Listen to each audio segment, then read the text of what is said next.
And good evening, football fans, and welcome to KSL Sports Rewind's Game of the Week as we come to you from Ron Thorne Stadium on the campus of Bingham High School for a 6A matchup as the Skyridge Falcons come to South Jordan to take on the Bingham Miners. A happy Friday evening for you all.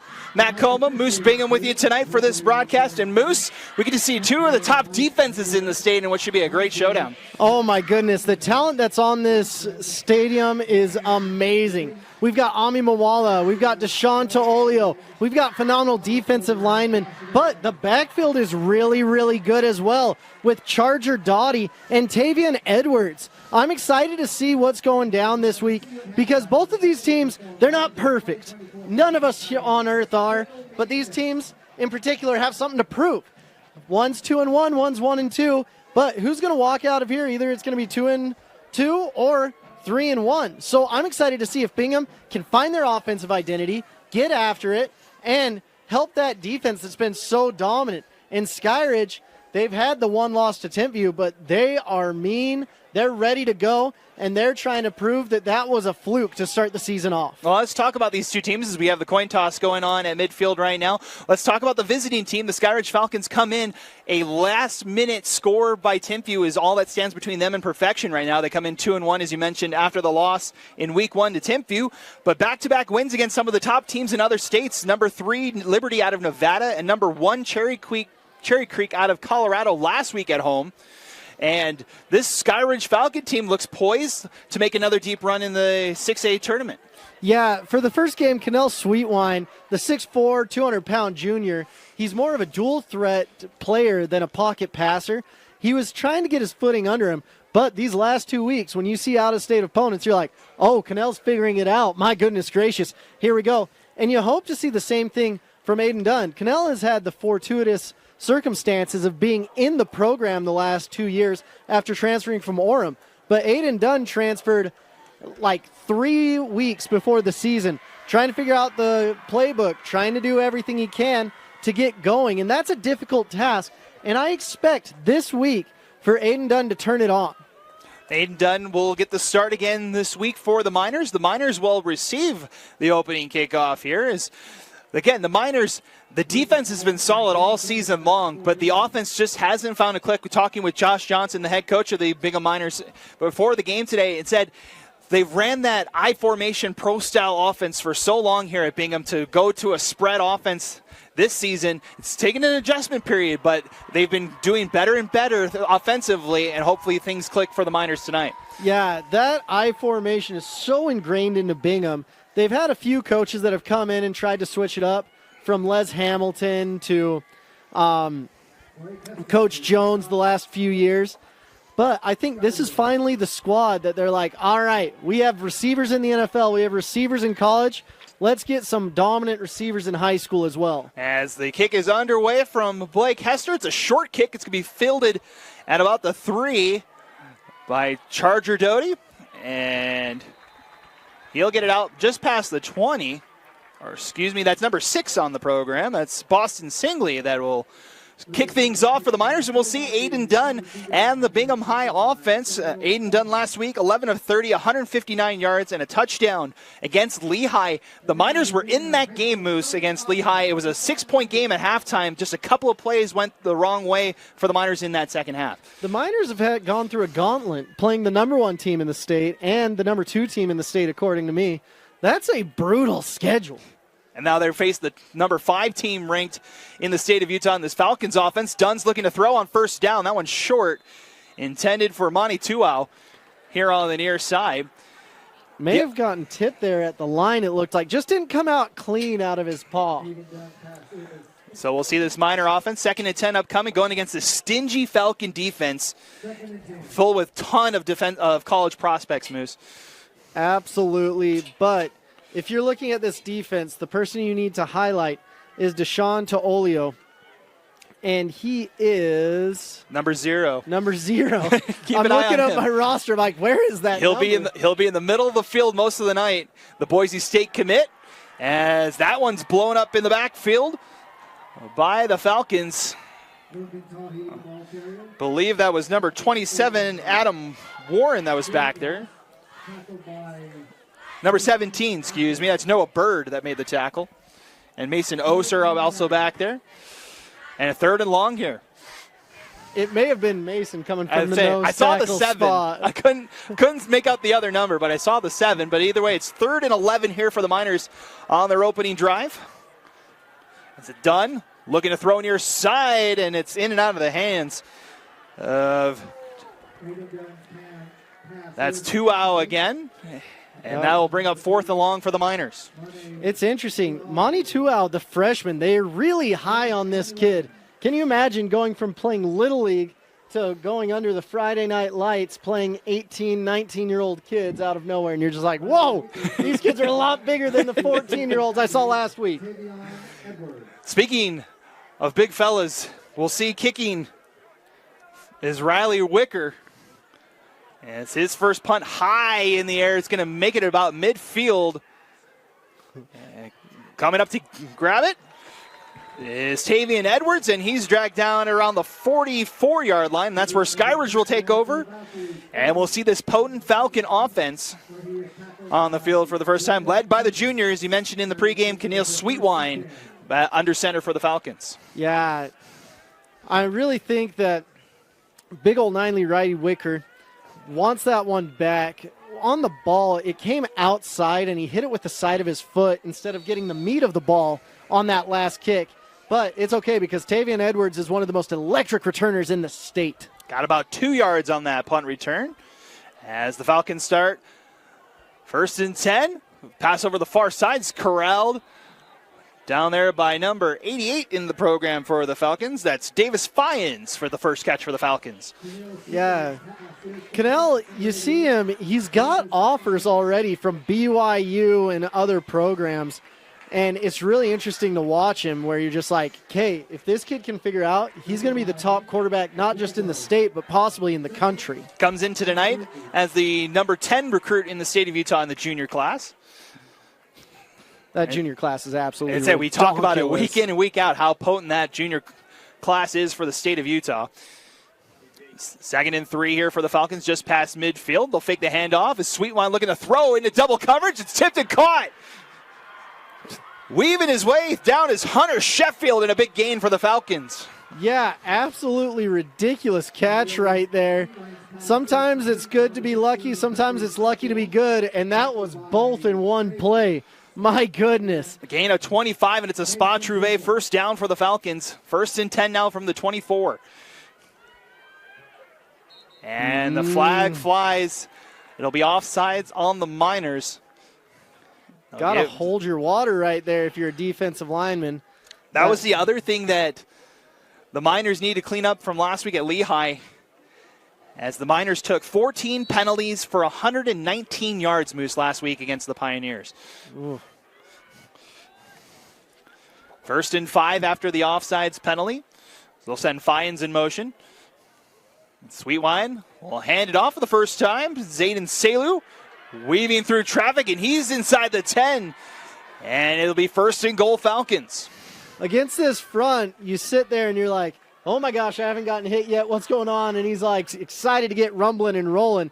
But this offensive line for Skyridge is phenomenal. We've got an Oklahoma commit on one bookend and a Cal commit on the other. 1st and goal from the 6 for the Falcons. Send a man in motion. Sweetwine going to take it himself, looking for the corner, and he's met by 2 Miners, lost the ball.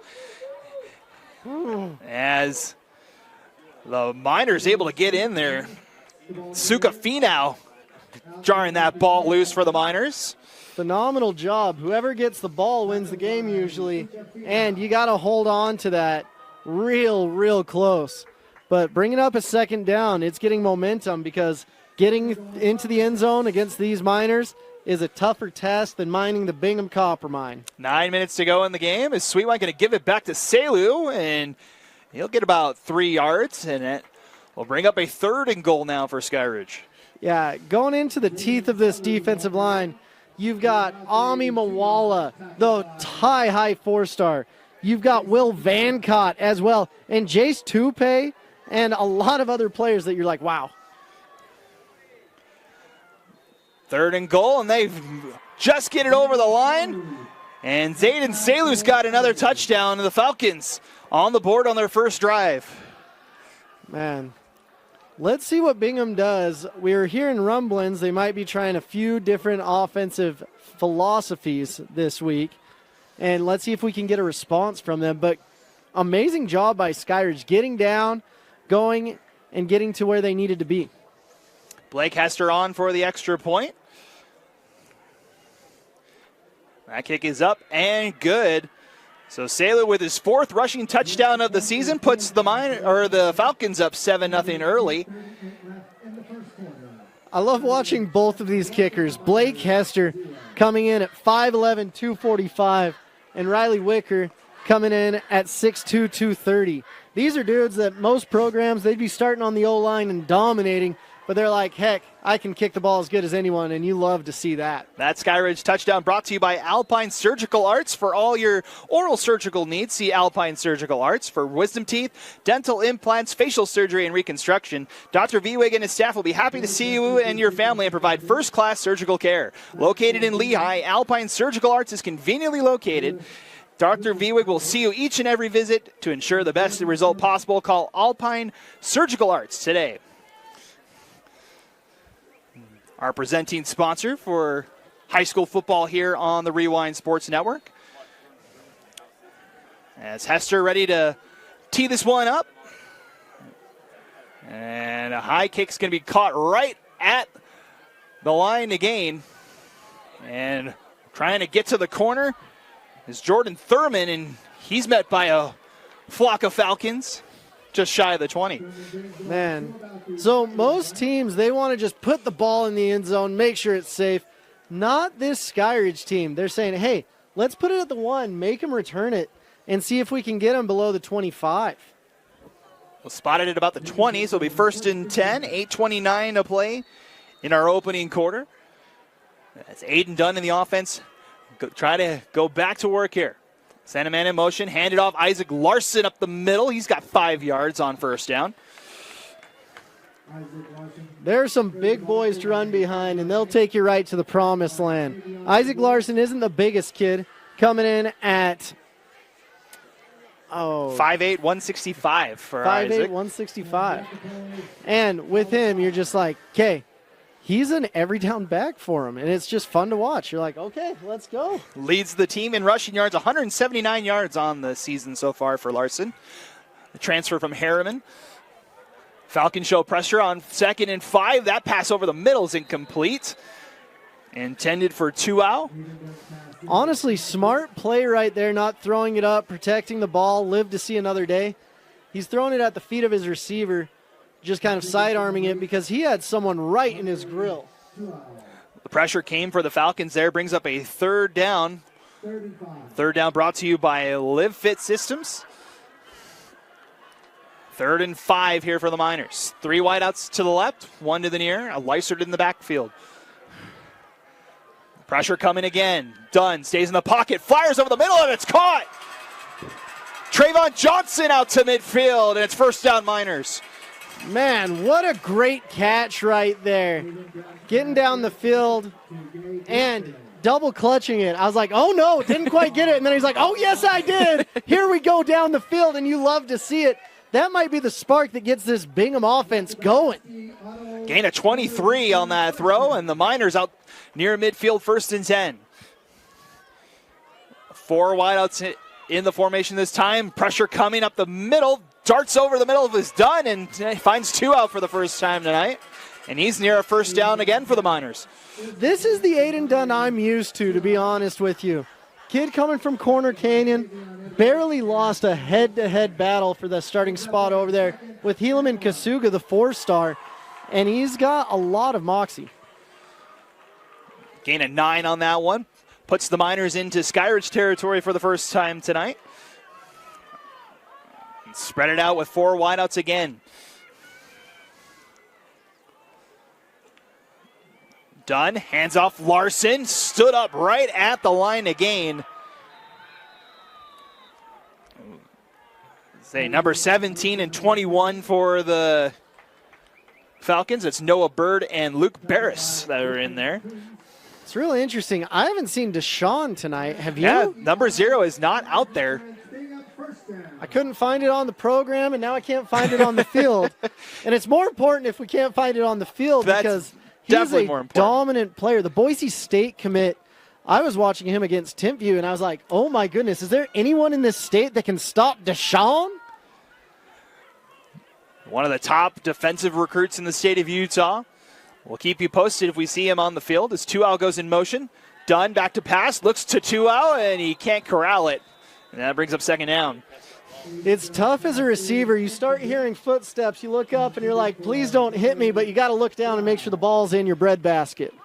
6 minutes even to play in our second quarter. 7-0 Skyridge if you're joining us late. 2-yard rush from Selu. It's our lone score so far tonight. They'll send trips to the near side for the Miners. Dunn hands it off. Lincoln Tahi's got space up the far side and lowers the shoulder down inside the 15. But there's a flag down back at the 25. There may have been a receiver holding on that, and it's just a gosh darn shame, but we'll see what the call is at the end of it. The flag's down at the 25. If it is a hold, it'll be 10 yards from that spot. Yeah, downfield blocking. You can block, you just can't grab jersey. As the hold on the Miners. They'll back it up 10 yards from the spot of the foul, which was the 25. So it ends up being a gain of about 7 for the Miners on that one. But nonetheless, a big gain negated on the penalty there, Moose. Brock Hammond lost his towel, and he went back all the way to the other side of the field, it seemed. He's like, got to get that, man. So second and a long 3 here for the Miners. They'll hand it off. Larson fights his way past the line again, and the Miners should have another first down. That was Tahi, excuse me. This Miner offense, it's starting to click little by little. This is kind of what we expected, getting little plays, then getting a chunk play. Just getting them little, and then big bang. We talked in the pregame how to say they were in that game against Lehigh last week. The offense starting to show signs of life after the shutout to start the season against Lone Peak. As Tahi fights his way for about 2 yards. And that was number 97, Mason Oser, back there for the Falcons. There's a lot of kids that are on the sideline. Like right now, big old 68, Jackson Overstreet, 6'4", 315 junior. You're just like, what is going on here?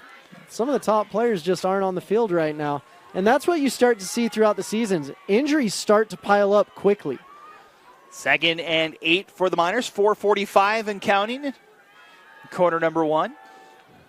Dunn looking to pass. Good protection. Now lobs it far side. Had Tahi open over there, but the pass just a little too far. That's one he's going to want back. Tahi was seeing the end zone. He was smelling the grass in the back of there, and he's like, here we go. And the ball was just a bit outside. That brings up another live fit third down. 3rd and 8 for the Miners here. 10th play of the drive. 2 wideouts on either side. Tahi in the backfield. Pressure coming from the Falcons. Dunn steps up in the pocket and connects on the near side as Kulamushi should have a first down. Wow. Way to go, Kulamushi. John getting her done. And you're starting to see these receivers step up. They're like, we know we want to be a passing offense. Give me the ball. And they're getting opportunities now, and you love to see it. 12 receptions for 208 yards and 2 touchdowns on the season for John Kulamushi. And it is enough for a first down as the Miners enter the red zone for the first time tonight. Spot the ball at the 19. They'll hand the ball off Larson. And he gets down to about the 15, gets about 3. It's really interesting. Last week we saw Jerome Miles go down, and it definitely changed the offensive identity of Corner Canyon. Without seeing Deshaun out there, you're not getting as much pressure. The defensive backs have to hold on longer. The other D linemen are getting not the one-on-ones they're used to. They're getting double teamed, and you got a 3-man front that's not quite getting there at the point of contact. 2nd and 7 as Dunn fakes the handoff, looking for the end zone. Incomplete. In and out of the hands of Dominic Whittison, and it's 3rd down. Oh, goodness.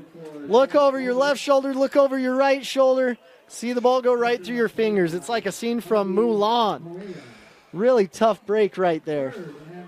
That brings up another live fit 3rd down. Be from the 16-yard line.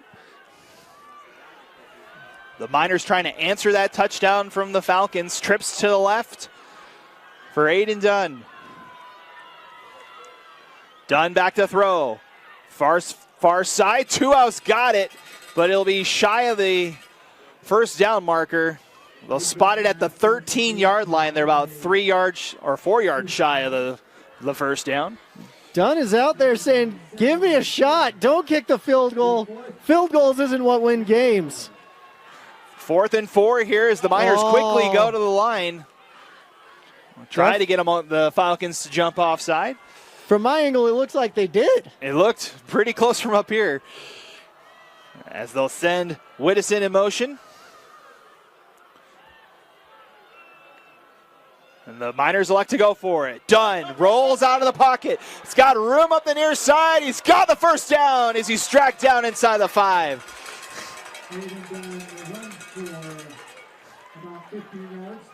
So Dunn showing the legs on 4th down, and it's 1st and goal Bingham.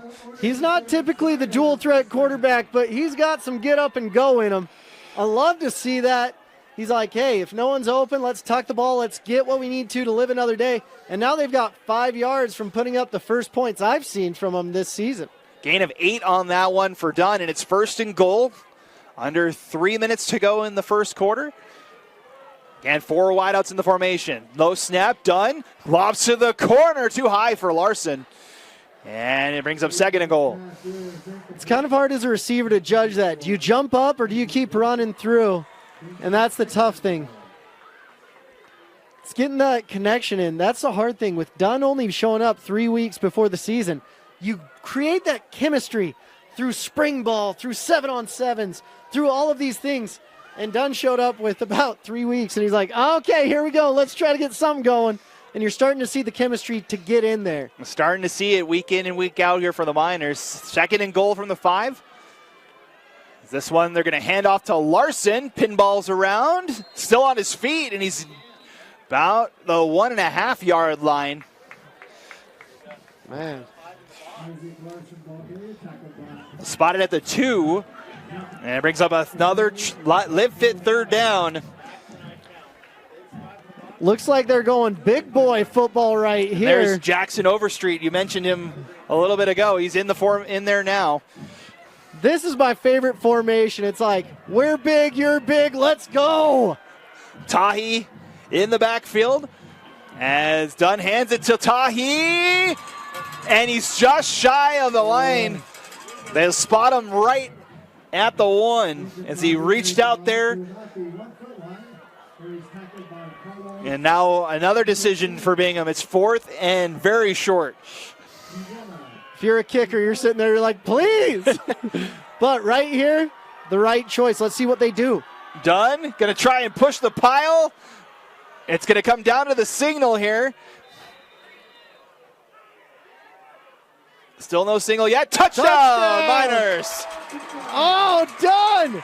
That's the Aiden we love to see. Wow, Aiden Dunn getting in there, imposing his will. He's like, a lot of things have not gone my way this year. This is going to go my way, and watch me get in the end zone. Let's freaking go. What a good deal for Bingham, making this a game at the end of the 1st quarter. So the Miners cap it off with 6 points. Aiden Dunn able to just get over the line. His first rushing touchdown of the season is Riley Wicker's extra point is up and good. And just like that, late in the 1st quarter, it's tied. We're tied at 7. Man, I was worried about this game because I haven't seen Bingham score a touchdown this year yet live. We were here for the Lone Peak game, and say it was a defensive battle between the two teams. It was still pretty close towards the end, but Lone Peak able to get it done offensively. But the Miners a win on the road at Crimson Cliffs down in St. George, and then back up here last week, hung with the Pioneers. One thing you can say is they're going to be ready for region for sure after playing all these tough teams. Like Crimson Cliffs, that's not a pushover team either. They were state champions last year, have Malachi Alafipo, the phenomenal receiver. And so you're sitting there, you're like, man, hopefully you can make it to the regular season and play your region. Had a chance to talk with head coach Josh Johnson about that schedule so far, and he told me it's not about being good in October, it's being good in December. The Miners trying to go through the gauntlet in hopes that it'll prepare them for the stretch run of the season. As Wicker back to kick this one off. And line drive kick's going to be well into the end zone for a touchback. Wicker just reminded me of Justin Sorensen out there. Just big kid, big leg, and just a good dude. How about this drive summary for you, Moose? Okay. 17 plays, 6 minutes, 45 seconds, capped off by a 1-yard touchdown on 4th down. Man, Fahutai must be the offensive coordinator of this Bingham offense, because that's a dream for him, seeing all that time come off the clock and getting it done in the red zone. So we'll see the Falcons for the second time today. 1st and 10 from their own 20, under a minute to go in quarter number 1. Sweetwine going to take a deep shot. It's got a man out there, and it's out of the hands of Boston Sorensen. The man in coverage fell down. Yeah, and it went off. I think it went off the hands, off the helmet, and out of bounds. As a quarterback, you got to be like, man, I can't place that much better, but may have been a push-off. I don't know from this angle. I don't have those eagle eyes like Legolas from Lord of the Rings, but trying my best out here. 2nd and 10. That's still a heck of a throw. That was, my goodness. It was that close to being a big play for the Falcons. And you see the great play from up front from Gupo and Afalava and Ben. You see all these great O-linemen too. Sweetwine back to throw on 2nd down, fires over the middle and finds Malufau. Or excuse me, that's Boston Sorensen, same guy. Yeah. On that last one, he picks up 5 on 2nd down. Boston's like, I'm still trustworthy hands. Don't ship me off to Boston. That was a good one. Thank you. Trips to the near side, 2 to the far side. It's 5 wideouts here for the Falcons. Miners showing pressure there for a moment. Look at the new call from the sideline, as this might be the final play. 5 seconds left in the quarter, and they'll elect to run the play. Pass near sides, corralled at the 30. And just past it is Hunter Sheffield, his 2nd catch, and that will do it. For a fast-moving quarter number 1, Moose, we're 12 minutes in the books at 7-7. So we'll step aside, and we'll be back to bring you the 2nd quarter after 1. We're tied at 7 here on KSL Sports Rewind. Welcome back. Matt Coma, Moose Bingham with you here at Bingham High. 7-7, your score heading into the 2nd quarter. Both teams have only seen the ball twice so far. So the Miners had that big drive to answer the Falcon touchdown. Now the Falcons with a 1st and 10. Spot the ball at the 32-yard line.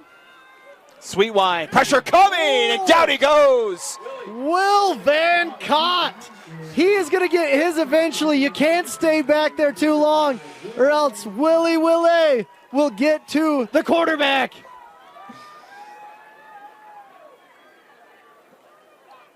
Loss of, let's call it 7 on that one. 2nd and 17. As they spot the ball back at the 24-yard line. A big sack for the Miners. They'll send fines in motion, and we get flags flying. Let's see who the call is on. Our head official tonight is Corey Plant, wearing the white hat tonight. One thing I like to do is play I Spy with my little eye and see who we can find in the stadium that's watching these kids. In the end zone, I see Weber State's defensive coordinator, Grant Duff, and this is a great place for him to be. I mean, half these kids, he'd love to see them rocking the great, great, great purple.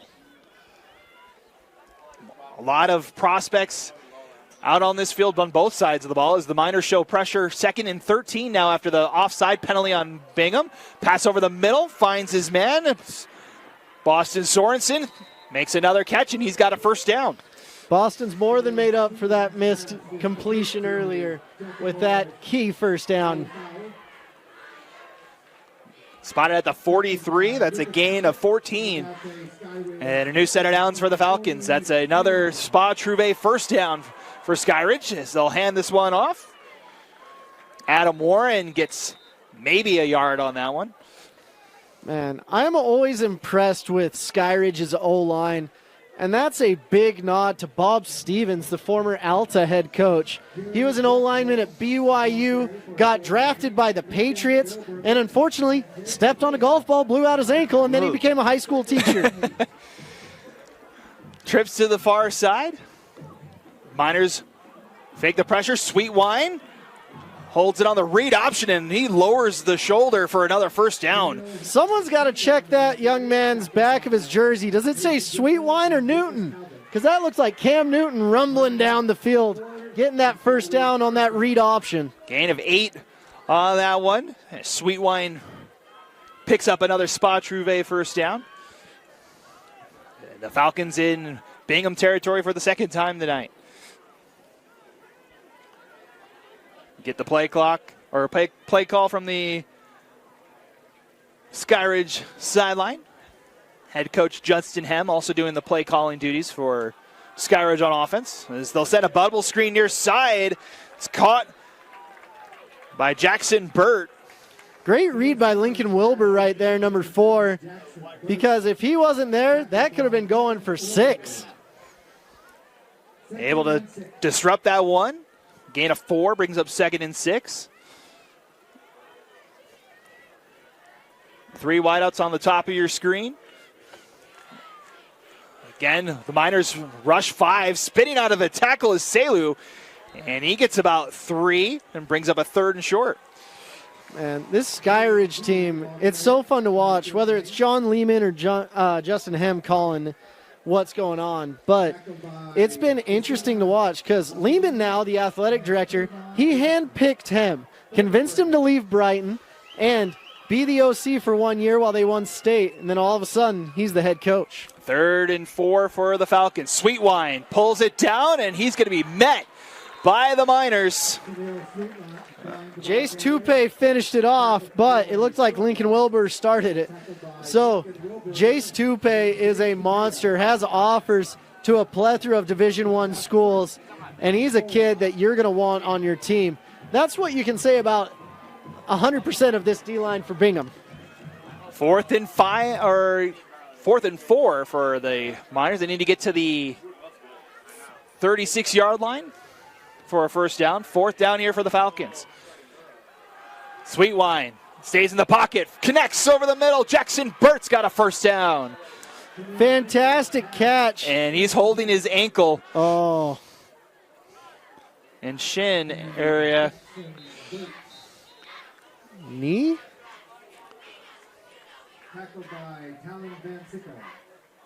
As they'll look at the injured Falcon, we'll step aside. 7:59 to play in the second quarter, tied at 7 here on KSL Sports Rewind.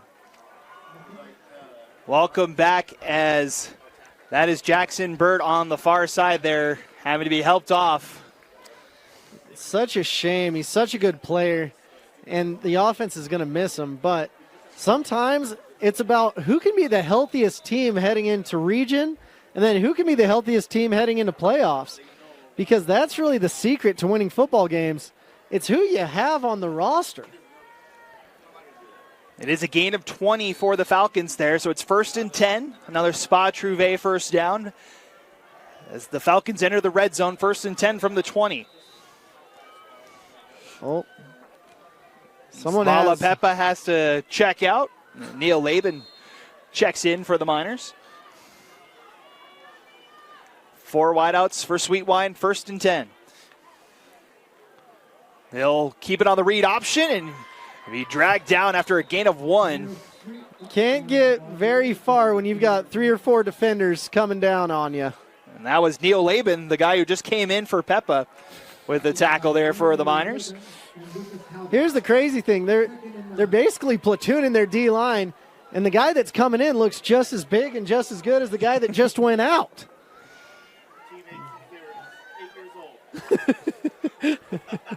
Sorry.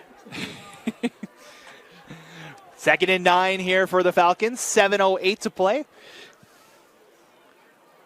3 wideouts to the left for Sweet Wine. Back to pass. Checks his throw. Throws over the middle and making a good catch at about the 10-yard line. That's Davis Fien's 2nd catch tonight. Great catch right there, but Mason Drafil was coming downhill with some bad intentions. That's the thing. When you play this Bingham defense, you'll be black and blue the rest of the week. 1st and goal now after another Spot Trouvé first down, and then Selu gets his 2nd touchdown of the night. This one from 10 yards out. Wow, what a great run by Selu right into the teeth of that defense. You find a hole, you find a seam. Sometimes the D-line wins, sometimes the O-line wins. On that one, the offensive line found the right gaps to take and made it all the way through. So the Falcons answer with another long drive of their own here in the 2nd quarter. Blake Hester on for the extra point. And that kick is up. And it is good. So the Falcons retake the lead 14-7 with 6:41 to play here in the 2nd quarter. Reminder, tonight's game is brought to you by Alpine Surgical Arts. For all your oral surgical needs, see Alpine Surgical Arts for wisdom teeth, dental implants, facial surgery, and reconstruction. Dr. Vieweg and his staff will be happy to see you and your family and provide first-class surgical care. Dr. Vieweg will see you each and every visit to ensure the best result possible. Call Alpine Surgical Arts today. Proud sponsor of Skyridge football. How happy are you that it's football season? I mean, right now we've got an NFL game, we've got a college game, but most importantly, we've got the Miners and the Falcons here. And it's just a happy day for me. Can you believe we're at week 4 of the high school football season already? Oh my gosh. Next week we'll be halfway done. Crazy. That drive for the Falcons, 15 plays. About 6.5 minutes as well for the Falcons on that one. Capped off by the 10-yard touchdown from Zayden Selu. So we've seen an 18 or 17-play touchdown drive and a 15-play touchdown drive as that kicks into the end zone for a touchback. We've seen a lot of quick drives so far throughout the season, but good to see back-to-back long touchdown drives here. Oh, I love it. It's just like a game of chess. My wife has been learning about football this year. She finally has time to do so. And we're explaining all the plays and everything, and she's like, it seems like some of these teams have, like, all queens. And I'm like, yeah, it's true. And some, it's got a bunch of pawns. But these two teams are absolutely loaded with great players. We'll see how the Miners respond. 1st and 10 from their own 20. 4 wideouts for Aiden Dunn. Larson in the backfield. He gets the handoff, spun around by Mason Oser in the backfield for the Falcons. Mason, he's not the biggest nose guard, but he's quick off the line and can get through there relatively fast. And that's what you either got to be. You got to be either quick or you got to be big. We've seen big ones like the Golden Gandalf of Apo down at Orem, but I really like this 97 as well. So gain of about half a yard brings up 2nd and long here for the Miners. 6:08 and counting as the Falcons bring in the blitz. Dunn going far side looking for Kulamushi out of play. That was Gennaro Guilford Jr. in coverage for the Falcons. Gennaro Guilford Jr., I've known him since he was about 8 years old. His dad's he's just the defensive back coach at BYU and a phenomenal player from BYU. But Gennaro, I think he's going to be the best corner to come out of the state by the time he's a senior in a long, long time. Another live fit third down, 3rd and 10 for the Miners. Again, rush coming. Dunn stays in the pocket, fires over the middle, and it's intercepted. Up the near side, Darian Diarte, and a flag flies late as the Falcons have it inside the 10. Man, seemed like it may have been a little miscommunication there, a little zig when a zag needed to happen. But Darian Diarte, great job keeping your eyes on the ball, getting as many yards as you possibly can. What a great play by Darian right there. And you can't force it against these Skyridge Falcons. They come out in a 30 front, but there's a lot happening on the back end that you can't see. It's a blindside block is the call on Skyridge, so they'll back it up 15 yards from the spot of the foul. So was going to be at the 8-yard line. They'll back it all the way up to the 35. Man. And that's where the Falcons will take over. It's an interception for Darian Diarte, his first of the season, 3rd of the season for the Falcons. It's time for a back in my day call. Back in my day, that would have been a heck of a block. Nowadays, you're like, Not oh, so that's much. a penalty. They've been cracking down on blocks like that as they'll hand it off to Selu on first down. Picks up about 4 to the 31. Man. Selu coming in there, he's a big boy getting it done, but then he has to go up against Kasina Afumi, 6'1", 210 senior. This is not a small defense that Bingham has, and they're also fast. So it's interesting to watch what they get done, because if you can make it through the first line, you've got a 6-foot plus, 200-plus pound linebacker coming at you quick. 2nd and 6 from the 31. Sweetwine back to throw. Stays in the pocket, takes a shot as he throws for the end zone. Incomplete. Intended for Braylon Sidwell. Denzel Peoples was sitting there, and he's like, I almost got it. And he was looking for a pass interference on him, and I'm like, it doesn't work that way, young man. So I'll bring up a 3rd and 6 for the Falcons here. As that was Lala Peppa in the backfield applying the pressure on Sweetwine there. 3rd and 6, they'll hand it off to Selu, and he's near a first down. They'll mark him just shy at about the 26. It would be decision time. You've got the leg in Blake Hester here. He's a very accurate kicker, but it looks like they're going to try to get the first down, and this is a statement for Bingham. If Bingham can stop him here, we've got ourselves a game. So 4th and 1, the offense stays out for the Falcons. They'll spread it out. This time with 2 backs in the backfield with Sweetwine. 4th and 1. Sweetwine gonna keep it on the read option, and he's just got it. Just past the 25-yard line. It's enough for a first down. It's interesting watching it from here. Even though he took it, got the first down, handing it off may have been way better. I think if the read would have been to the running back, that would have been the good call on that one. Yeah, he's going to see that in film, and the coach is going to be like, what'd you see here? He's like, I saw I was 6'4", 200 pounds, coach. 2 backs in the backfield for the Falcons. 1st and 10 from the 25, 3:50 to play until halftime as they run the option play. Getting out of a tackle is Selu, and he's near another first down. Man, usually the sure tackler, Charger Dottie, Washington State commit, usually gets that, but he lost his feet, and that resulted in a first down for Skyridge. About 10.5 on that one. As it'll be 1st and 10 from the 15 for the Falcons, trying to take a 2-score lead here. Sweetwine rolls out near side. Van Cott in pursuit, and Sweetwine just throws that out of the back of the end zone. He was sitting there, he's like, I needed to put a little more air under that and not bullet it. We get it. I mean, I've watched Cannell since he was in 8th grade, and he has a heck of an arm. But sometimes you just need a little touch. Just a little touch. Intended for Davis Fyans on that pass. Brings up 2nd and 10. Trips to the near side for Skyridge. As we get a flag and another offside, the 3rd one tonight on the Miner defense. Man, that's a killer right there. So second and 5 now. Spot the ball at the 10-yard line.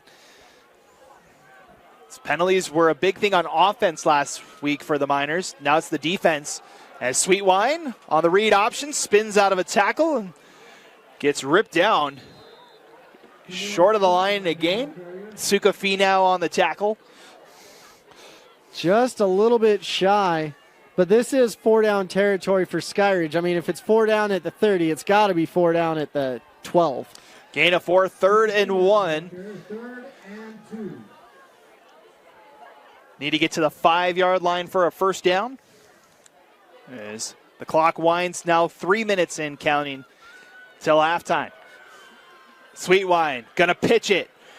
Looking for the corner and get it in is Jared Iacopo for the Skyridge touchdown. Phenomenal play call right there. They had a 2-on-2, great blocking, but they didn't have someone accounting for the running back.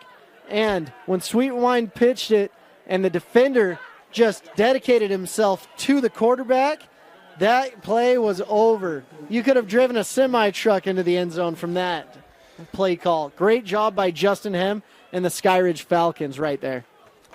So Iacopo finds the end zone. 3rd rushing touchdown tonight for the Falcons. As Hester's on for the extra point. Kick is up and good, and the Falcons now with a 21-7 lead, 2:51 to go to halftime. And that's another Alpine Surgical Arts touchdown. As the Falcons starting to create a little distance here in the second quarter. Bingham still has 2:51. They won't get the ball at the start of the first half. Skyridge will get that play, but Bingham has an opportunity here to at least get down the field, get something on the board. They have to make this a game tonight. So the Skyridge drive, 8 plays, 2 minutes and 57 seconds on that one, capped off by the 6-yard touchdown run by Iacopo.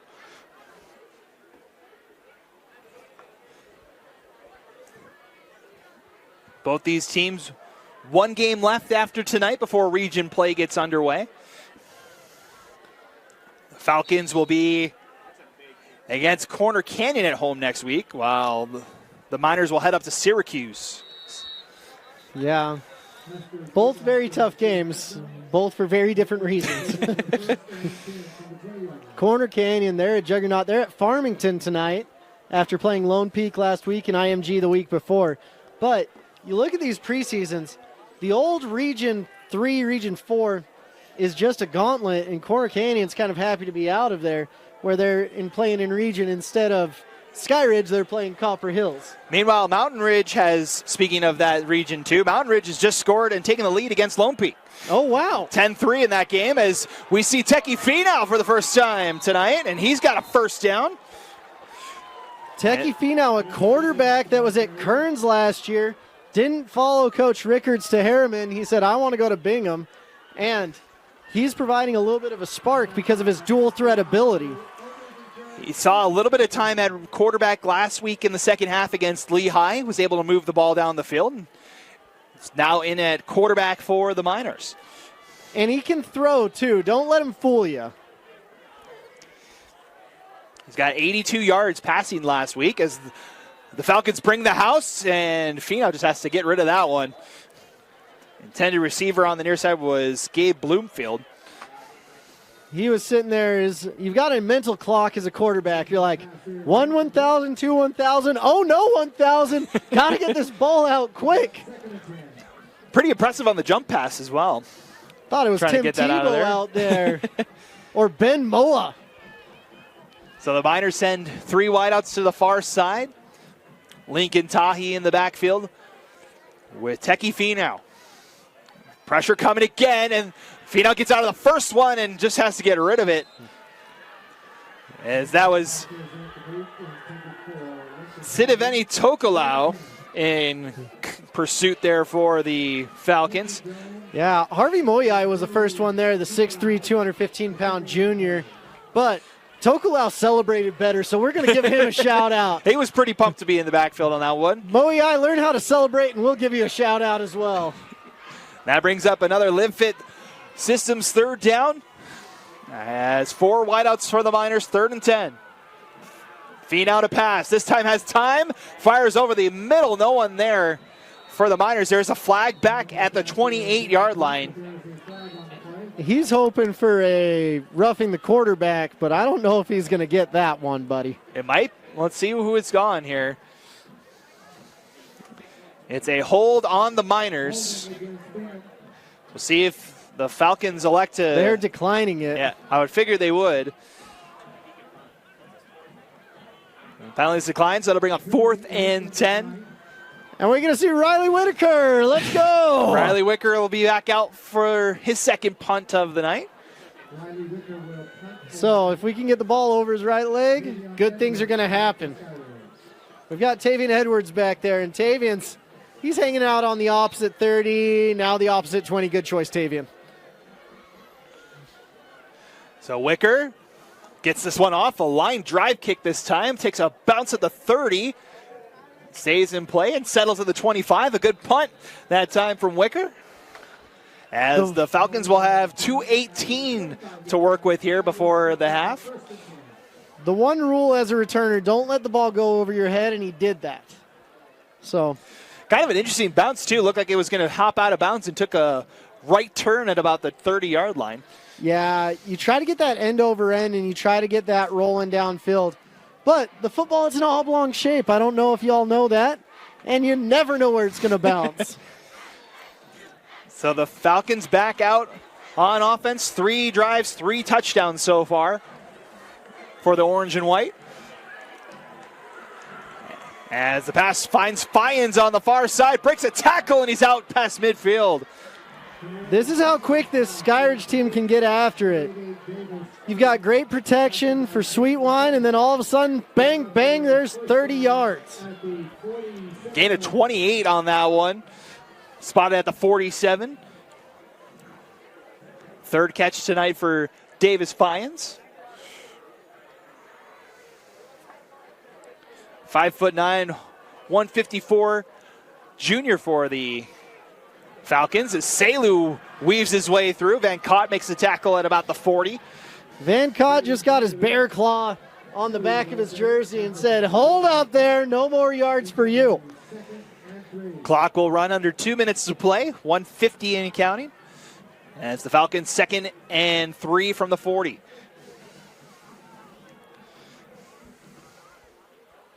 Four wideouts and another offside on the Miners. Jace Tupea that time.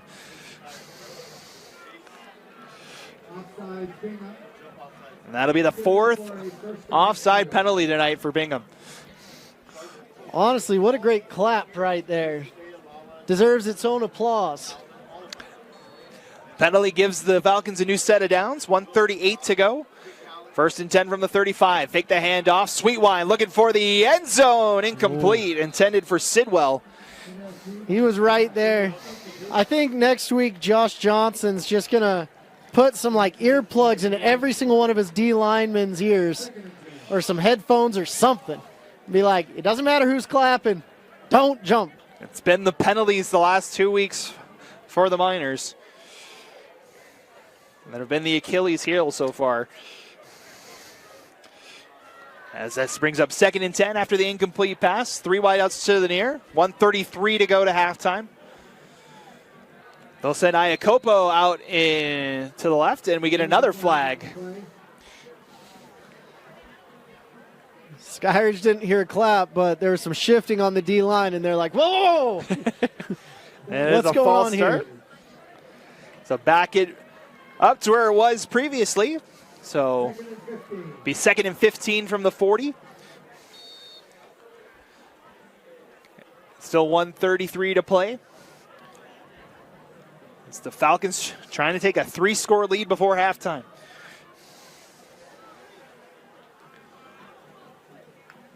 Finds in motion. They'll hand it to him on the jet sweep. Good pursuit for the Miners, but he gets out of it and out near the 30. The most important thing he did there was hopped out of bounds and preserved the clock. Spot the ball at the 32-yard line, so a gain of 8 on that one. Brings up 3rd and 7 here for the Falcons.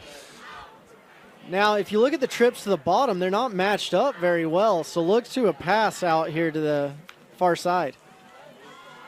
Sweetwine going to get the call from Justin Hem on the far side. This defensive staff for Bingham, they're like, we can match up one-on-one with any of your guys. And with the running back switching sides, good call timeout. And they'll call the timeout. Didn't like what they saw. So we'll step aside. 1:26 to play here in quarter number 2. Skyridge with a 21-7 lead. Welcome back. 1:26 to play to halftime. 3rd and 7 upcoming for the Falcons. Trying to get some more points before the halftime break. Got a bunch formation here on the near side. They'll send Sorensen in motion. Sweetwine back to throw. Pump fakes, fires over the middle. It's incomplete. Good coverage there by Denzel Peoples.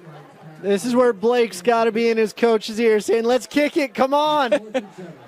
4th and 7. It would be about a 47-ish yard field goal from here, but the Falcons going to keep the offense out.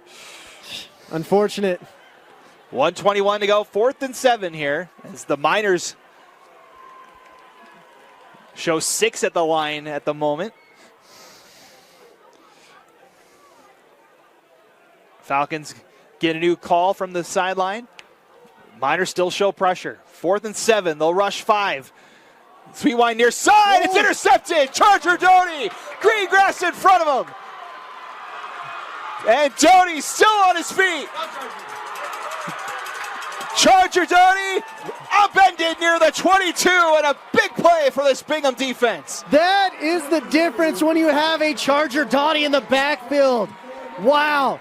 The Wazoo commit, he's got green cleats. He looks good. He's like an alien out there predicting where their ball's going to go. And my goodness, great job avoiding Cannell Sweetwine, cutting across the field. He's one of their best returners as well, and he just turned that into a return situation. He's got his offense well within the ability to get into the red zone and get some points on the board, and that could be a 14-point swing in favor of the Bingham Miners. So the Miners get a huge stop on defense, and now they find themselves 1st and 10 from the 24. Minute 5 to play. They still have all 3 of their timeouts and can make this a one-possession game going into the halftime break. Finau still there and there. Quarterback's going to take a shot for the end zone on 1st down. Kalamushi can't get it, but the flag flies. And that should be pass interference on the Falcons. Man, Gennaro Guilford, he's not old enough yet to go to the ref and be like, what? What are you doing? He just accepts the call. He's like, yeah, that was probably pass interference. But wait to see the official call here, but the flag did fly in the end zone.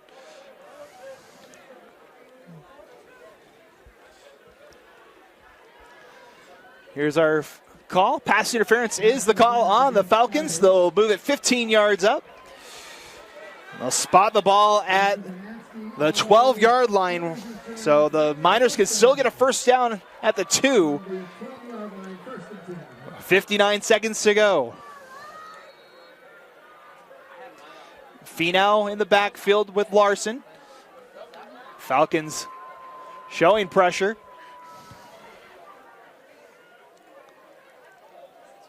Finau to throw. Looking near side. Has a man over here on the near side. In and out of the hands of Whittison. man, that was Samuel Pullman in coverage for the Falcons. And brings up 2nd and 10. I'm so impressed with Charger Doughty on that last play, getting down the field and getting all the way to the 25. That put him in field goal range, and that's all you really need right now for at least a 10-point swing. 54.2 on the clock. 2nd and 10 here for the Miners. 3 wideouts to the near side. Finau, read option, and it goes nowhere. The ball's loose. The Miners able to get back on it. Whew. It's number 52 for the Miners. That's Titus Lapati able to get back on it.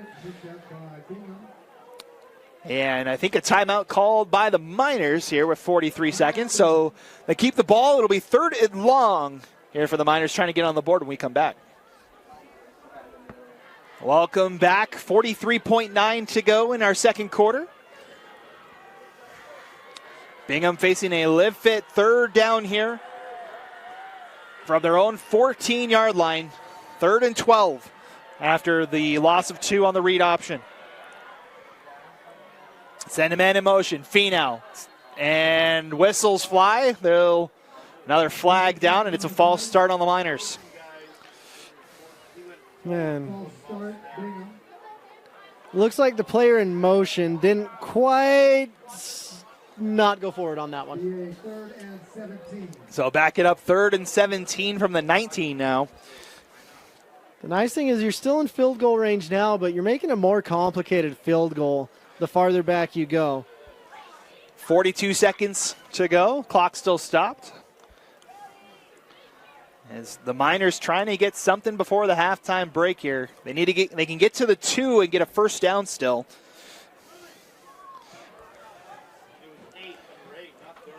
As we'll see what the Miners draw up here on a big 3rd down. 3 wideouts to the near. Larson in the backfield. Finau to throw. Rolls out of the pocket. Still surveys. Throws over to that far side. Ball popped out. And that's incomplete. That was intended for Monty Tuau. I think it's Whitaker time. And we have an injured Miner down there on the far side. No, that's John Kulamushi, slow to get up. As he's trying to get off under his own power. Him along with Tuau and 2 Falcons were all in that pileup over there. Yeah, hard thing when a pileup happens, you never know what is happening at the bottom of it. Just the most heinous things can happen at the bottom of a dog pile. So while Bingham staff takes a look at Kulamushi, we'll step aside. 33 seconds to go to halftime here on KSL Sports Rewind. Welcome back, John Kulamushi. Able to get back up and walk off under his own power. Good to see that. The leading receiver for the Miners this season.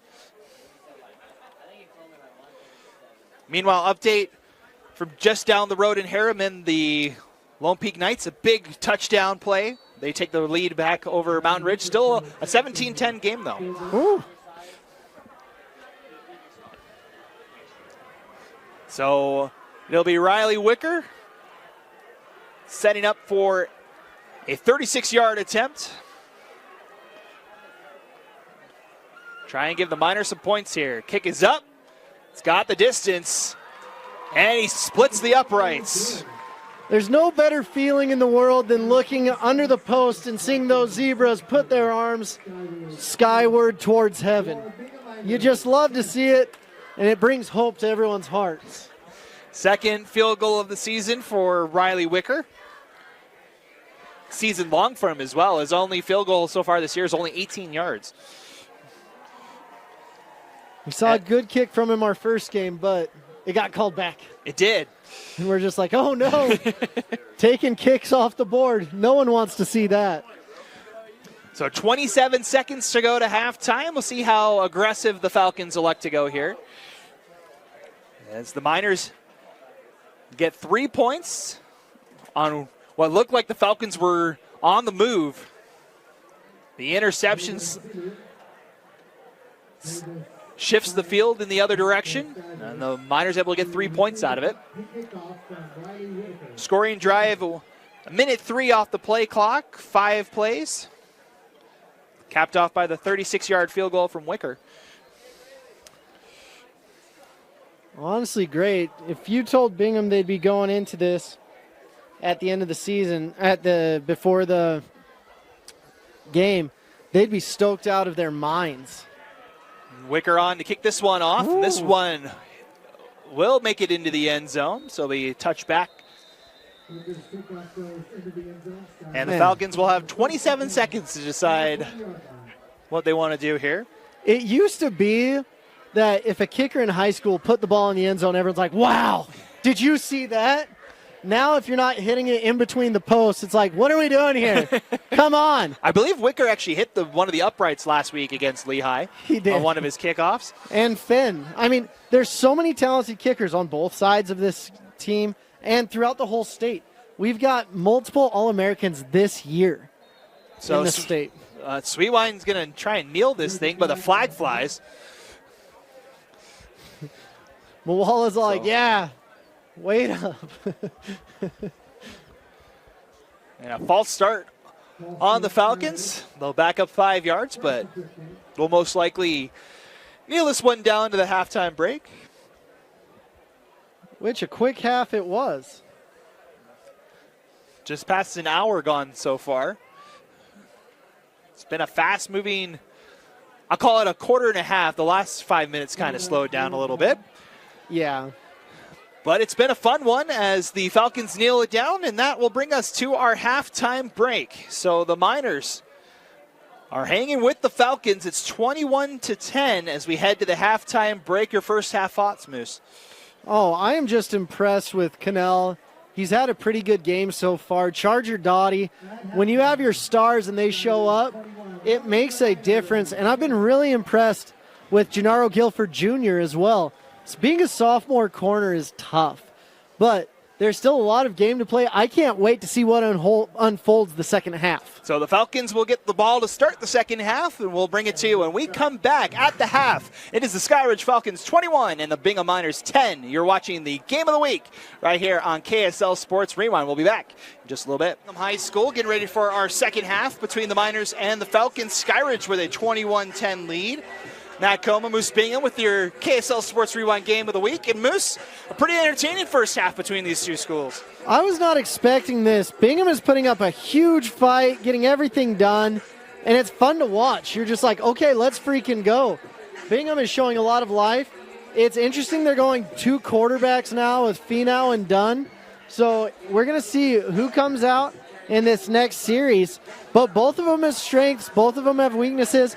But you got to see the receivers step up against this phenomenal Skyridge defense. Some of these receivers have let passes slip right through their fingers. But Bingham's going to start out on defense, and they have to get a few more stops. This phenomenal offense for Skyridge is showing up, but the defense is definitely missing Deshaun Olio, who we haven't seen yet tonight. But if this offense can come up, put some points on the board, this might be a fast clock game before you know it. So the Falcons will get the ball first as Riley Wicker gets set to let this one fly.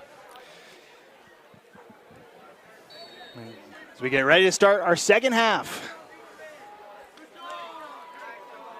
And a little pooch kick there. It's going to go out of bounds. Almost getting to it there was number 14 for the Miners. That is Jordan Thurman.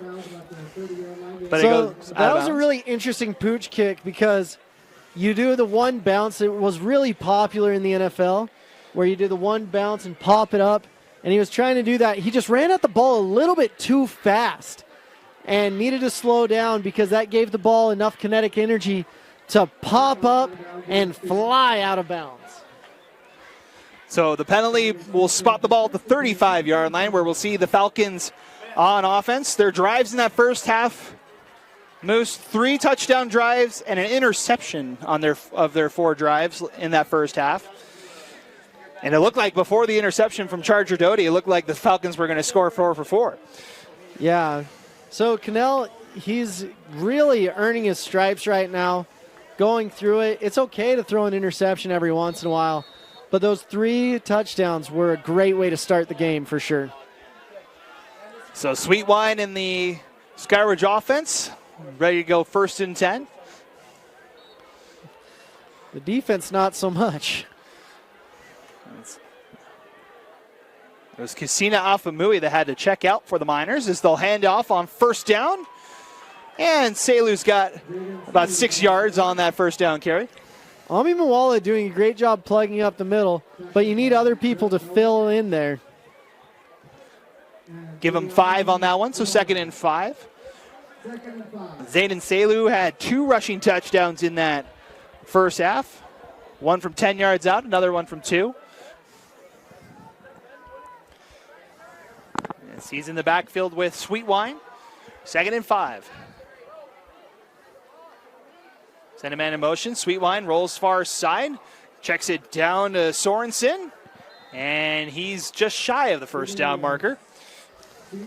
Yeah, great job right there. It's trying to create separation from the defender, but the defender was still able to stick with his man all the way across the formation and did a good job right there. So 3rd and 1. They'll hand this one off for Selu. He's got the first down. Wrestled down by Finau, and it'll be first a new set of downs for the Falcons. It's another Spa Trouvé first down. Suka Finau has a great flow, and it looks like a defensive lineman is slow to come up. That is Lala Pepa,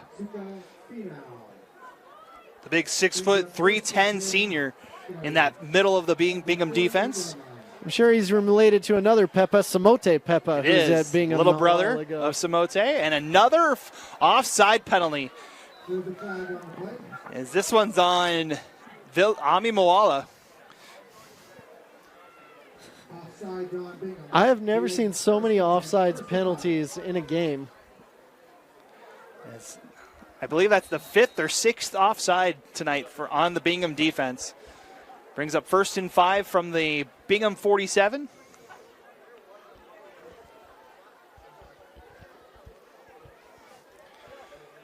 Be getting the play call from the sideline. They're going to bunch it up. Still 3 wideouts in that bunch formation right at the Bingham logo.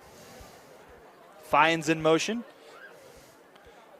Sweetwine going to fake the handoff, and he's going to take a shot downfield, and a little too far for Hunter Sheffield.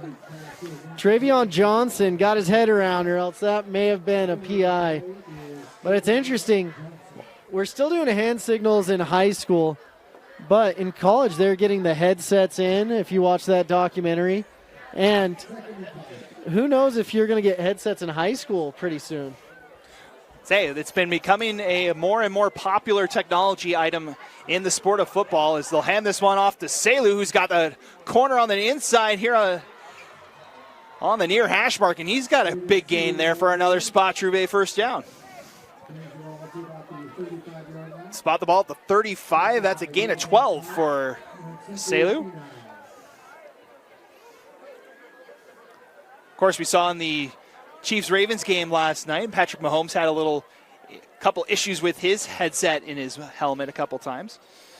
Yeah. If you have those issues, it's hard to play the game. And they pitch the reverse near side. Oh, the reverse, but we're going to get a penalty from the quarterback. Aggressive blocking.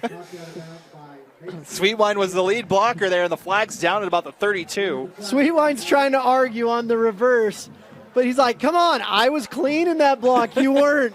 Sorry. We need to have him not block ever again because he is not good at it. The block might have been fine, but it's a face mask on Sweetwine, and that'll back up the Falcons 15 yards. That's why he's not good at it. He's like, it's not my fault I'm 6'4". He's shorter than me. I tried to get him in the chest, but goodness gracious. They're going to spot the ball at the 48-yard line. So it'll be first and very long here for the Falcons. Make it 23 for Skyridge. 9-11 and counting here in our third quarter.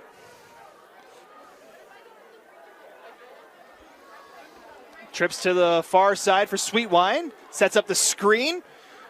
Iacopo with space up the far side. He's dragged down by Finau. Gain of about 20. Doesn't get a first down, but it sets up second and short. Man, he was just out of the fingertips of one of the Bingham defenders. But Iacopo, that was a great job by him. And then Finau coming in, and he was filling himself after high stepping. He was a big stepper, underground repper. It's a gain of 19 on that one. Brings up 2nd and 5 for the Falcons. Bunch formation on the right side for Sweetwine. Iacopo in the backfield for the Falcons. As he'll get the handoff. He's got a first down. Zigzags his way down near the red zone. Nice little run for Iacopo. Man, Iacopo, it's like watching an old Westbrook or Lightning Bug, maybe a Jaquiz Rogers type player behind this huge offensive line. So the Falcons, another Spot Trouvé first down. Gain of 10 on that one, and they're in the red zone. As the Falcons trying to get the Miners offside once more. Good restraint for the Miner defense. That's a victory for the Miners right there, saying we did it, we didn't jump off sides on that one. Fake the handoff, Sweet Wine. Going to get stuck right in the middle of that line. And I believe that's number 98 for the Miners. That's Jace Tupea with the stop. The whole reason that was possible was Ami Mawala made a big old bunch of bodies to stop Sweet Wine from going anywhere. Lala Pepa in there as well for the Miners and brings up 2nd and 11. A loss of 1 on that one.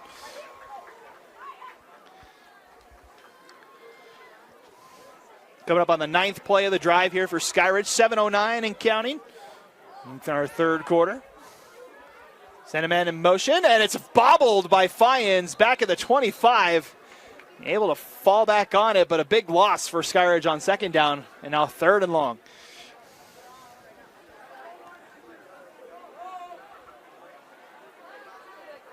The referee's chatting about something as I think Fyans and Sweetwine arguing that was a forward pass on that one. And the referees say it was a fumble. They say, no, it wasn't. Sorry, buddy.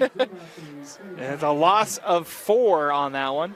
Arguing with the referees is like arguing with your parents. Usually nothing good happens from it. Well, hold on here now. Now we have an official's timeout. Except for tonight, apparently. Mom, can I stay out after curfew a little bit longer? Tonight you can. So the referees are going to talk about this one here, whether or not that was a forward pass or not.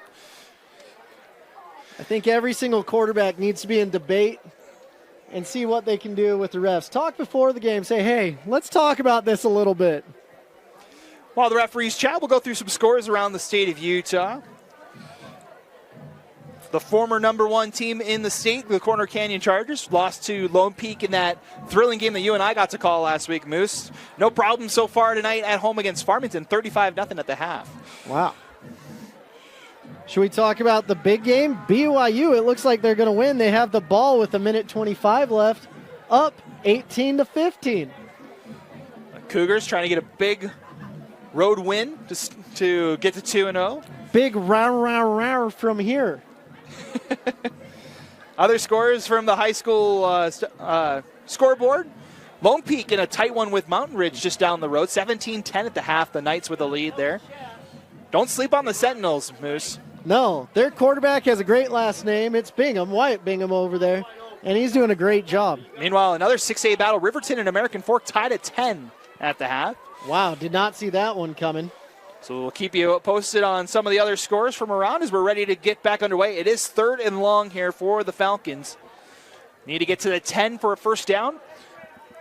And Sweetwine back to pass, and in trouble, and down he goes. Then caught along with Casina Afamui in the backfield for a big sack for the Miners. And Ami Mawala celebrating real well as well. So I think we just give that sack to the whole defense. Everyone gets one on that one. There was about 4 Miners in the backfield on that one, and the Falcons, for the first time tonight, will punt.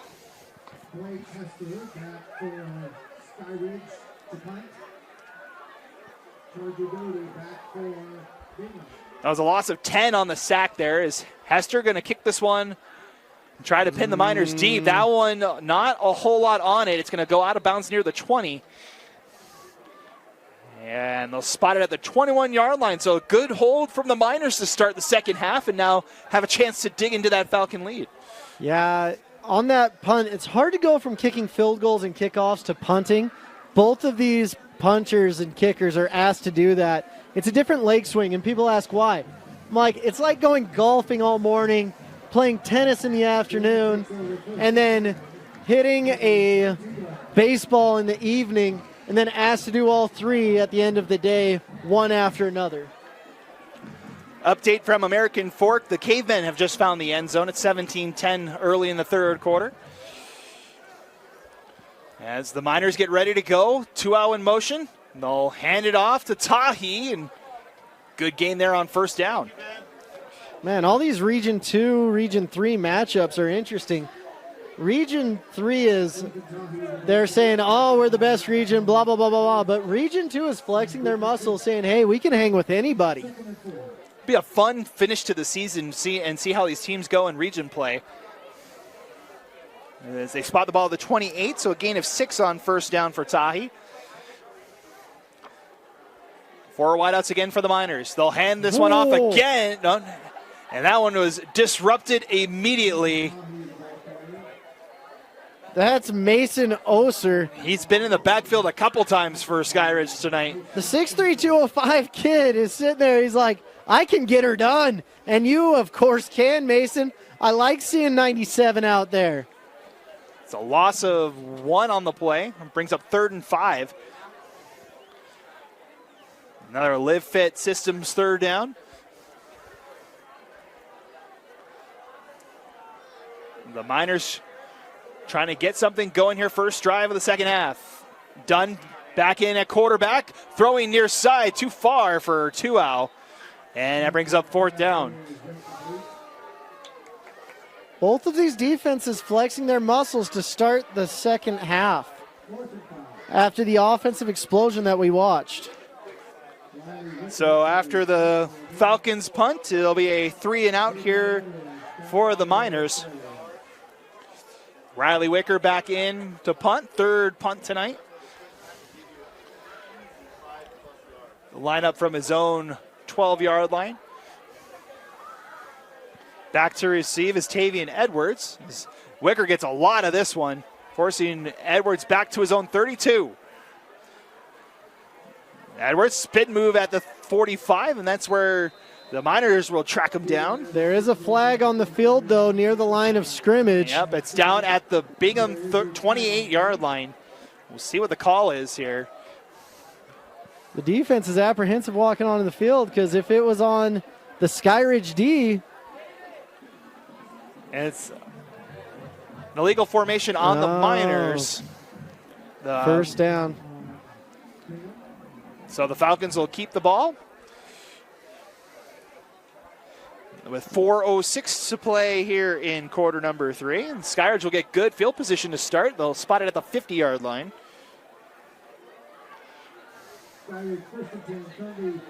So both teams punt on their first drives of the second half. Now Skyridge back to work on offense. 4 wideouts in the formation. Salu's in the backfield as well for Sweetwine. Sweetwine gonna throw near side. And a little hand fighting near side. Battle of the fives. That was Boston Sorensen going up against Denzel Peoples. Man, big shout out to Jennifer Powers Johnson. She let me know that I got second prize in a beauty contest and I am short to my Venmo. Like I say, ladies and gentlemen, if you ever want to reach me, reach out to Moose Bingham on Venmo. Thank you, Jennifer Powers Johnson. Freaking love the Johnson family. Jackson Powers Johnson, of course, the famous Raider. 2nd and 10. Salu breaks a tackle. And he's deep into Miner territory, down inside the 25. A big gain for the Falcons. Spotted at about the 24-yard line. That'll be a gain of 26 for Salu.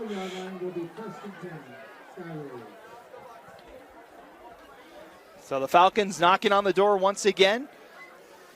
Iacopo in the backfield this time now. Another Spatrube first down as we have flags flying. Oh. This will be on the Falcons. It's like a false start. Bingham taking a collective sigh of relief. They're like, oh, finally, not on us. Like, I swear they've been moving all night There's long. been a lot of movement on both sides of the ball when the Falcons have been on offense. We've seen false starts and offsides aplenty tonight. Reset 1st and 15 from the 30 as the Miners get in the backfield again. That is Lincoln Wilberger that got in there to help with the stop. Peppa in there as well. It's two different defensive philosophies. With Bingham, they really like the 40 front or more, and they like to go big on big and stop at the line of scrimmage, where Skyridge likes to create chaos with that 30 front, blitzing linebackers from all over like bullets. Spot the ball at 29. It's going to be 2nd and 14 here. I feel like they're asking the Bingham defensive line, they're like, okay, just give him a yard. Under 3 minutes to go as the Falcons try to set up the screen pass intended for Selu, and it's incomplete. If Philemoni Fangupo, number 55, would have just turned around, it hit his heel. He's like, I could have gotten that pass. Good pressure there from the Miners. Brings up 3rd and long here for Skyridge. As the Falcons have done a good job of getting to about the 20-yard line, and then that's where it's been an issue the last couple of drives. Made it all the way down to the 19-yard line on the last drive before back-to-back sacks, or a sack and a loss of 5 on a play. As Sweetwine looking over the middle, and it's intercepted! Out past the 45-yard line, that is Mason Driffill. Oh, man. Connie L got away with one earlier in the game where it went through two Bingham's hands right into the carrying arms of a Skyridge player's hands. But that one, not so much. Mason was waiting, and he's like, I got my final interception. Let's go. Well, spot the ball at the 38, but another big turnover for the Miners. Their 2nd interception tonight. Mason's a big old safety, too, at 6'1". You love to see the celebration. And let's see if Aiden Dunn can get that spark and take that momentum right into the end zone. They were able to get 3 points on the last turnover that the Miners defense was able to get. This one, they fire over the middle, and they connect with Whittison. First catch tonight, and it's a first down for the Miners.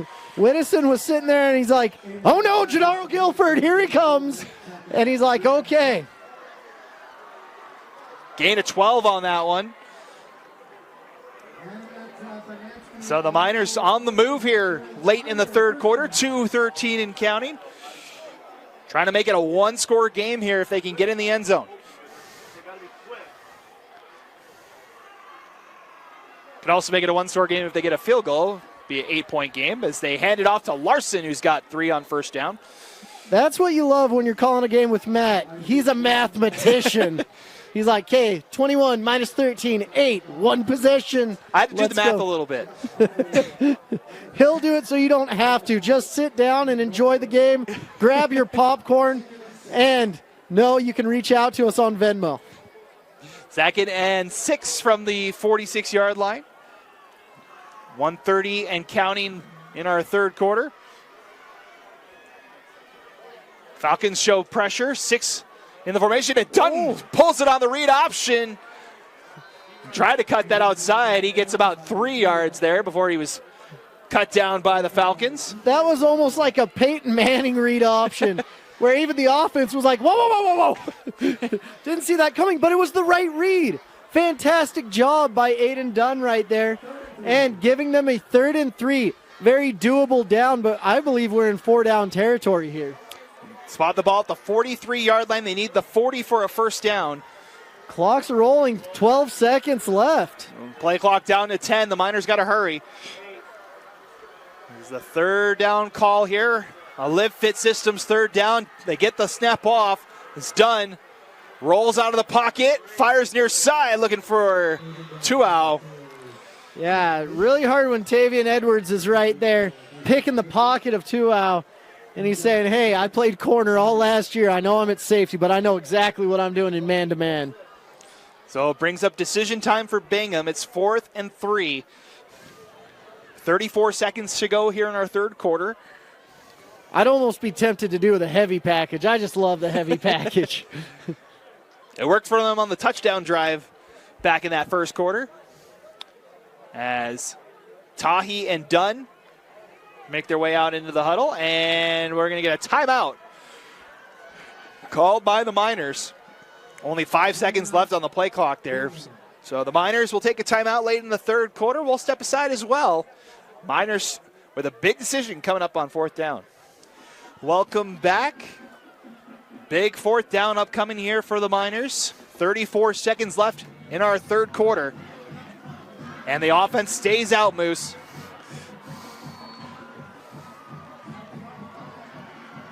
Trips to the near side, one to the far.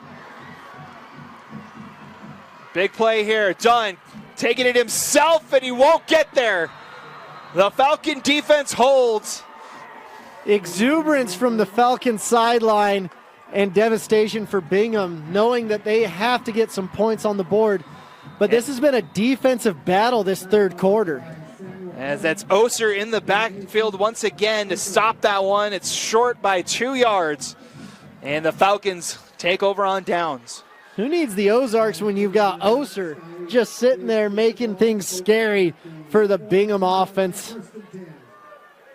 So they'll take over from the 42-yard line. That's the defensive battle of a third quarter. We thought it would be a showcase of defense between these two teams. Both of these two schools top 10 in 6A in defensive stats. As Selu runs into a wall and pumped up on that one. I believe it was Will Van Cott down there. Will Van Cott, he's got a bunch of Ivy League offers. He's got offers all over. Really smart kid on and off the field, and that's what you love. And that brings an end to the third quarter. That was Moala with the celebration in that at the end there as well. And that concludes our third quarter. We got 12 minutes to go here from Bingham High School. The Miners trying to get back in it, and the Skyridge Falcons trying to hold on and move to 3-1 on the season. We'll bring you the fourth quarter coming up in just a moment. Welcome back. 12 minutes to go in our contest tonight. Skyridge with a 21-10 lead. Matt Coma, Moose Bingham with you tonight. Glad you guys could kick off your weekend with us as we enter our final quarter. The Falcons trying to get some space here, but in hot pursuit is Jace Tupea with the tackle for loss.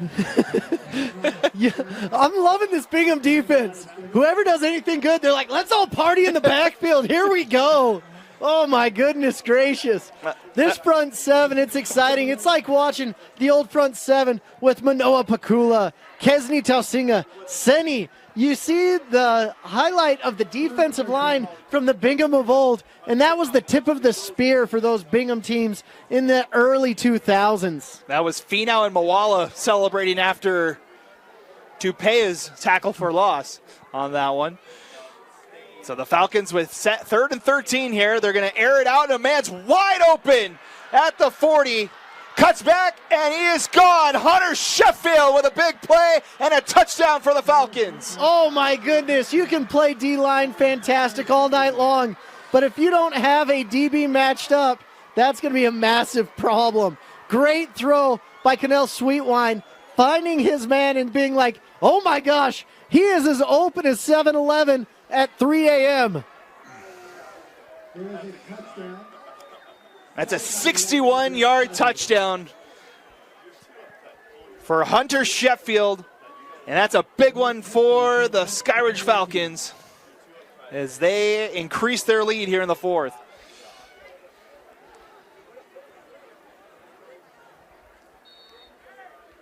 And, of course, our favorite kicker comes out. Blake Hester, Devin Hester, the great kick returner for the Chicago Bears. Blake Hester, Devin Hester no relation. And Blake Hester are a little bit different. No relation, my apologies. But the field goal is good, and it's now a 28-10 game. Oh, the most prolific returner of our time and the kicker for Skyridge. You don't know if there's no relation. Could be. We don't know. I'm pretty sure there's not, but bear with me, folks. My apologies. Oh, man. So the Falcons, we have the biggest play of the night so far, 61 yards. That's the longest play from scrimmage tonight for either team. Yeah. Cannell was like, I'm sick of the third quarter, can't wait till the fourth. And then he got her done. That'll be Sheffield's first touchdown of the season. Coming into tonight, had one catch for 14 yards. He gets that one for 61 and a touchdown. Might be going back to him if he keeps that up. So the Falcons strike quick in our fourth quarter. As Hester's kick goes into the end zone for a touchback, and a big offensive drive upcoming here for the Miners. They need to respond. His relative Devin wouldn't have been able to return that, unfortunately. Never going to live that one down, am I? So the Miners will start 1st and 10 from their own 20. 11:01 to play in tonight's contest. See what Dunn and the offense can do. Needing a touchdown here. They scored in that first quarter. They haven't found the end zone since. Is Dunn off the hands of Kulamushi. Good to see him back out there for the Miners as he was injured in that second quarter.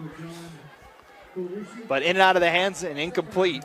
Football's just a hard game. You have to block perfectly. You have to get the snap perfect. You have to run the route perfect, and you have to catch perfect. What a difficult thing. And all 11 guys, if one person screws up, that's the end of that play. Meanwhile, update on one of the other games. Kepa Niamatolu receiving touchdown for the Lone Peak Knights, and they have a 2-score lead over Mountain Ridge. Oh, wow. He can do it all. Run it, pass it, and catch it. Our regular Taysom Hill. 2nd and 10 for the Miners. Dunn finds Kulamushi this time, able to go up and get it. We'll see where they spot it. Be just shy of the line to gain at the 29. Yeah, that was interesting. He caught it about the 32 and then got pushed back to the opposite 25, it seemed. They gave him the forward progress, so it'll be 3rd and short here. It'll be another Live Fit Systems 3rd down, and we have a flag down on the far side, I believe. Somebody said something. Sideline warning. See what the call is from our officiating crew after the play. Unsportsmanlike conduct on the Falcons. So it'll be a 1st down for the Miners. Wow. So something must have been said on that sideline over there. And it's so hard nowadays to understand what is unsportsmanlike, because now they have a list of things. Could say this, could do that. You just never know. So a new set of downs for the Miners here. They spotted the 44-yard line. Falcons show pressure. Fake the handoff. Dunn gonna float near side, and going up to get it is Dominic Winnison. Dominic was sitting there. I was like, I think it was Dylan Golder that caught that one. Oh, excuse me, yeah. Dylan did a great job, and he's got those golden hands. My goodness. Blessed by King Midas himself, because he was sitting there. He didn't see the ball coming. Then all of a sudden, reaction time. Ball's here, and 1st down, Miners. Spot the ball to 39. Dylan Golder with the catch. The Miners in Skyridge territory. Looking to answer the Falcon touchdown is Dunn, looking to throw once again. Stays in the pocket, throws far side, looking for Tuau. Incomplete. Looks like Tua got tripped up there on the far side. But we're seeing life from Bingham. This is something I haven't seen all year from this Bingham offense. Good pocket protection as well from that offensive line for Bingham. Gave Dunn the time to throw there. Looking at when I was building my notes this week, Moose, you've got 6 offensive linemen for this Miners offense. As that one incomplete, a little misread there, as that was well behind Dylan Golder on that one. Fantastic job by the defense using that 12th man on the field. We're talking about the lowly zebra hanging out in the linebacker area, and he took out a couple Skyridge guys, a couple Bingham guys. And they're like, sir, give us some help out here. So now another Live Fit Systems 3rd down. As the Miners will spread it out, 5 wideouts. Need to get to the 29 for a first down. Dunn stays in the pocket and out of the hands of Golder. And that's brings up 4th down. So this is a decision time. I don't know if they're going to punt or go for it. It looks like they're having a powwow. But this is where Sharkey makes his money. Coach Johnson. So the ball spotted at the 39-yard line. It'll be 4th and 10. I'd be voting for a field goal right now, but that's just me. Be looking at about a 55-yard field goal from here as the Falcons showing a little pressure. Golder goes in motion. Dunn going to throw. Pressure coming. Rolls out of the pocket. Dunn still looking over the middle, and it's incomplete. Intended for a 2-out. Broken up by Samuel Pullman, and it's another turnover on downs. Fantastic pressure by Skyridge right there. And I think Bingham did the right choice trying to find it, but the backfield for Skyridge with Edwards and Guilford, there's a lot of great players back there. So Skyridge will take over from their own 39-yard line, 9:19 to go in tonight's ball game. And the Falcons looking to kill some time here. Looking to pick up their first in-state win this season, Moose. 2-1 on the season. Both wins against out-of-state opponents. So I'll hand it off to Selu. Gets through the first line of defense before lassoed down by Van Cott. Gets about 5 on first down. Make it 6, spotted at the 45.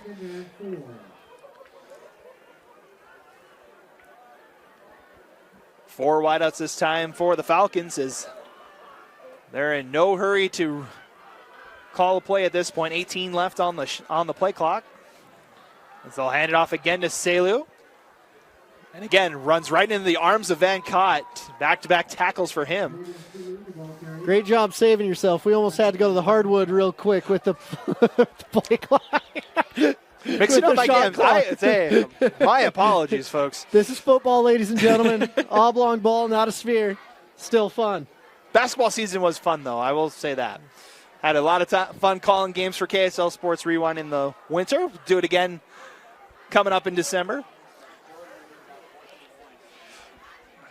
Meanwhile, we're approaching 8 minutes to go tonight. 3rd and about 3, and another offside penalty on the Miners. We'll see, though.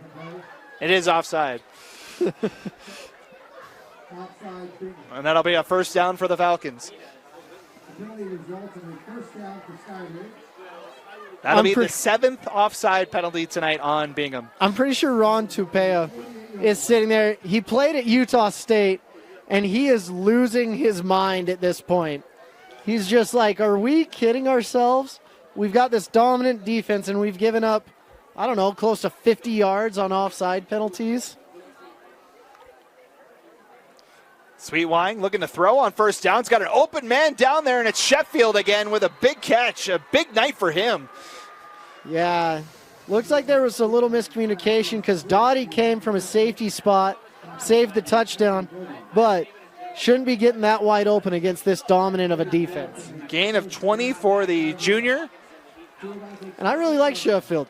These receivers, it's a no-name bunch. You don't have a Cody Hagan or anything like that. They just find their way to get stuff done. Had Trent Call last season. Isaiah Copo gets about 8 on first down. Was Trent Cole last season or 2 seasons ago? I think it was last year. I called the PG Skyridge game. Yeah, Trent Cole just he ran like one route. He ran that little corner route. But he ran it to perfection, though.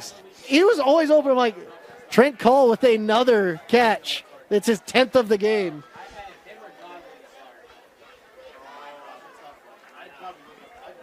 Shout out to Sheffield, over 100 yards receiving tonight for the Falcons. Second and a long 3 here.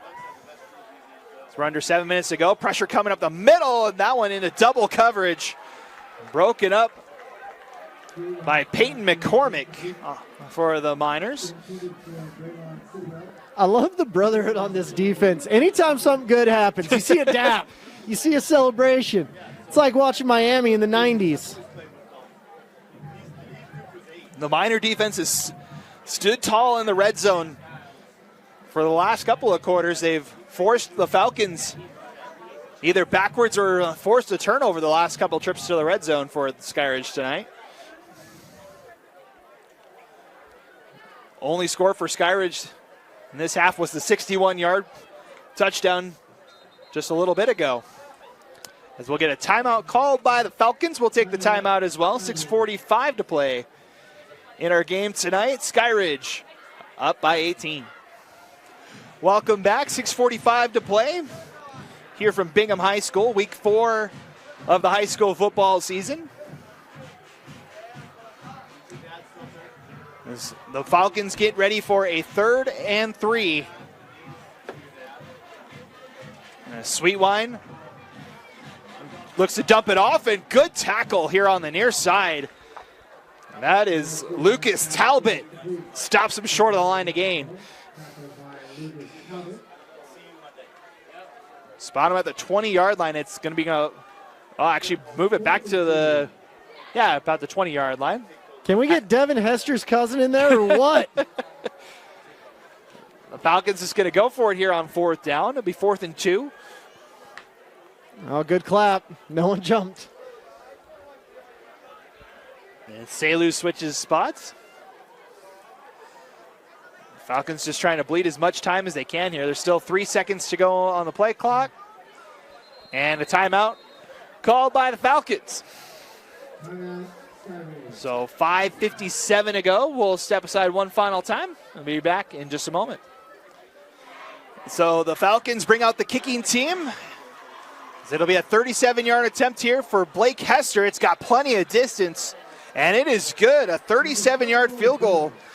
You love to see it. Devin Hester's cousin getting it done. Blake Hester, of course, that's a little tongue-in-cheek, but he's done a phenomenal job today. Perfect on PATs, solid on field goals, decent on punts, and phenomenal on kickoffs. That'll be his 2nd field goal of the season for him. And now it's a 21-point lead for the Falcons with 5:50 to go. And Skyridge about just under 6 minutes away from moving to potentially 3-1 on the season, and a big date against Corner Canyon next week. That is a big game. The biggest of games. Maybe the Lehigh game may be circled a little bit darker on the calendar than Corner Canyon, but well, it seems depending like on who you ask. This season, there's a lot of great teams, and you're just sitting here, you're like, oh my gosh, I just circled my whole schedule. Everyone we play is dominant. Of course, Skyridge will have to still play Lehigh, American Fork, and Lone Peak. Oh, that's it? That one's fielded right at the goal line, and the Miners with a good return. Out past the 35 goes Jordan Thurman. Spotted at the 38-yard line. And we've seen glimpses from this Bingham offense tonight. It'll be Aiden Dunn back out there at quarterback for the Miners. Seen him and Finau both get a crack at it at quarterback today. Sometimes you just got to figure out who's going to give your team a spark. It's Dunn, looks to set up a screen. It connects with his man, but he's met behind the line of scrimmage. Griffin Coons, one of the leading tacklers on the Skyridge Falcon defense, comes up with the play. It's a loss of 2. It's hard to get a spark going when you've got a smoldering defense that's just putting everything out. Spot the ball at the 35 as the clock runs under 5:20 to go.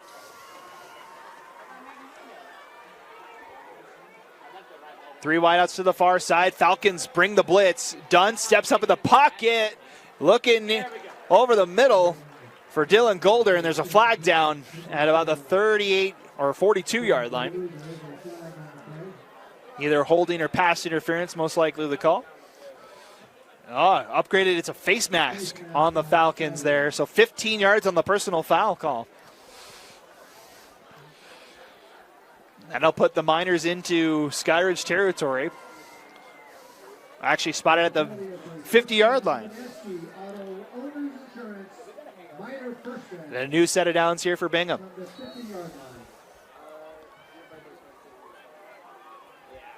Four wideouts and Larson in the backfield here. 1st and 10 from midfield.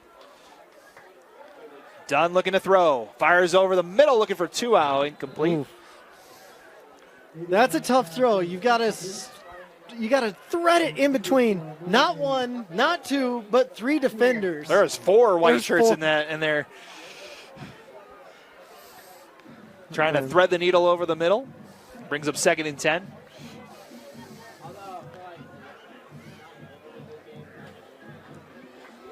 .458 to go. 5 wideouts this time for Dunn. Dunn takes the QB draw right up the middle, and he gets about 4, and they'll bring up another Live Fit Systems 3rd down.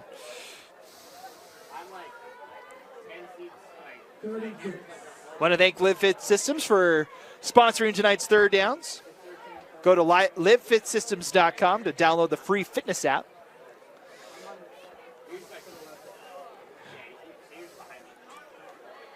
As it'll be 3rd and 6 here for Bingham.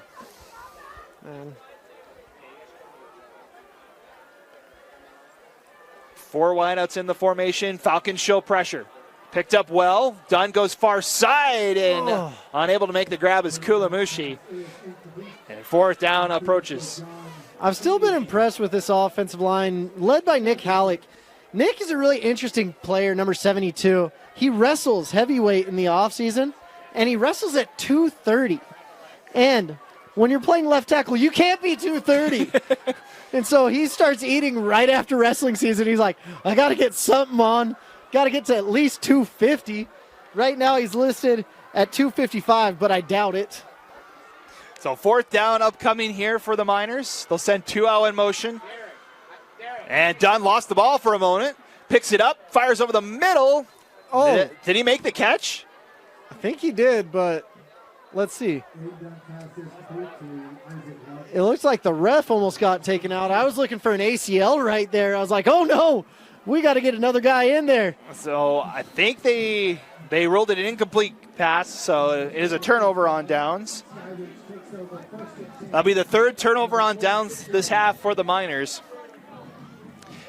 And with 3:55 left, that should do it for this one, but we'll see what the Falcons do here on offense.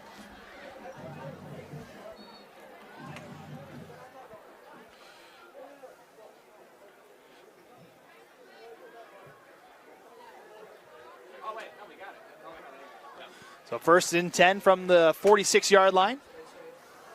So they'll hand it off. And Iakopo's got maybe 1 yard on 1st down. Fee now in there. Help make the tackle along with Peppa for the Miners.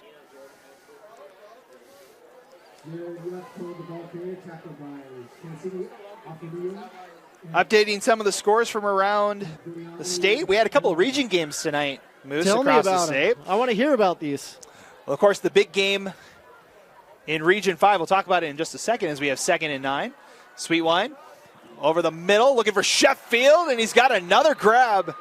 What a night for Sheffield, and that's a 1st down for Skyridge. Sheffield is just a super receiver tonight.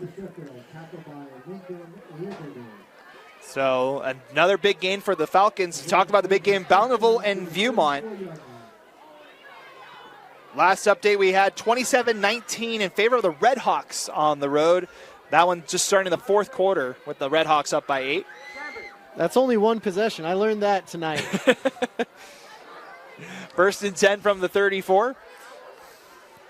Man in motion, Sweetwine still looking to throw here and finds his favorite target over on the far side. Oh, excuse me, that's number 19. That's Braylon Sidwell, first catch tonight. There's Another first down. I swear there's been 20 different receivers with a catch tonight. There's been a lot for Skyridge. They've been distributing the ball well tonight through the air. Spot the ball at the 20-yard line for a new set of downs. Under 2.5 minutes to play, 1st and 10. Vines in motion. Fake the handoff. Sweet wine. Over the middle's got breaking tackles and scoring is Boston Sorensen breaking tackles, and he gets a late score for the Falcons. It's another Skyridge touchdown. He's shipping off to Boston. Yeah! Way to go, Boston.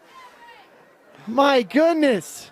Looks like he found his wooden leg and got right into the end zone. Phenomenal play. Breaking tackles left, breaking tackles right, and getting a touchdown. You'll love to see it from Boston. A 20-yard touchdown for Boston Sorensen. As for Sorensen, that'll be his 2nd touchdown of the season.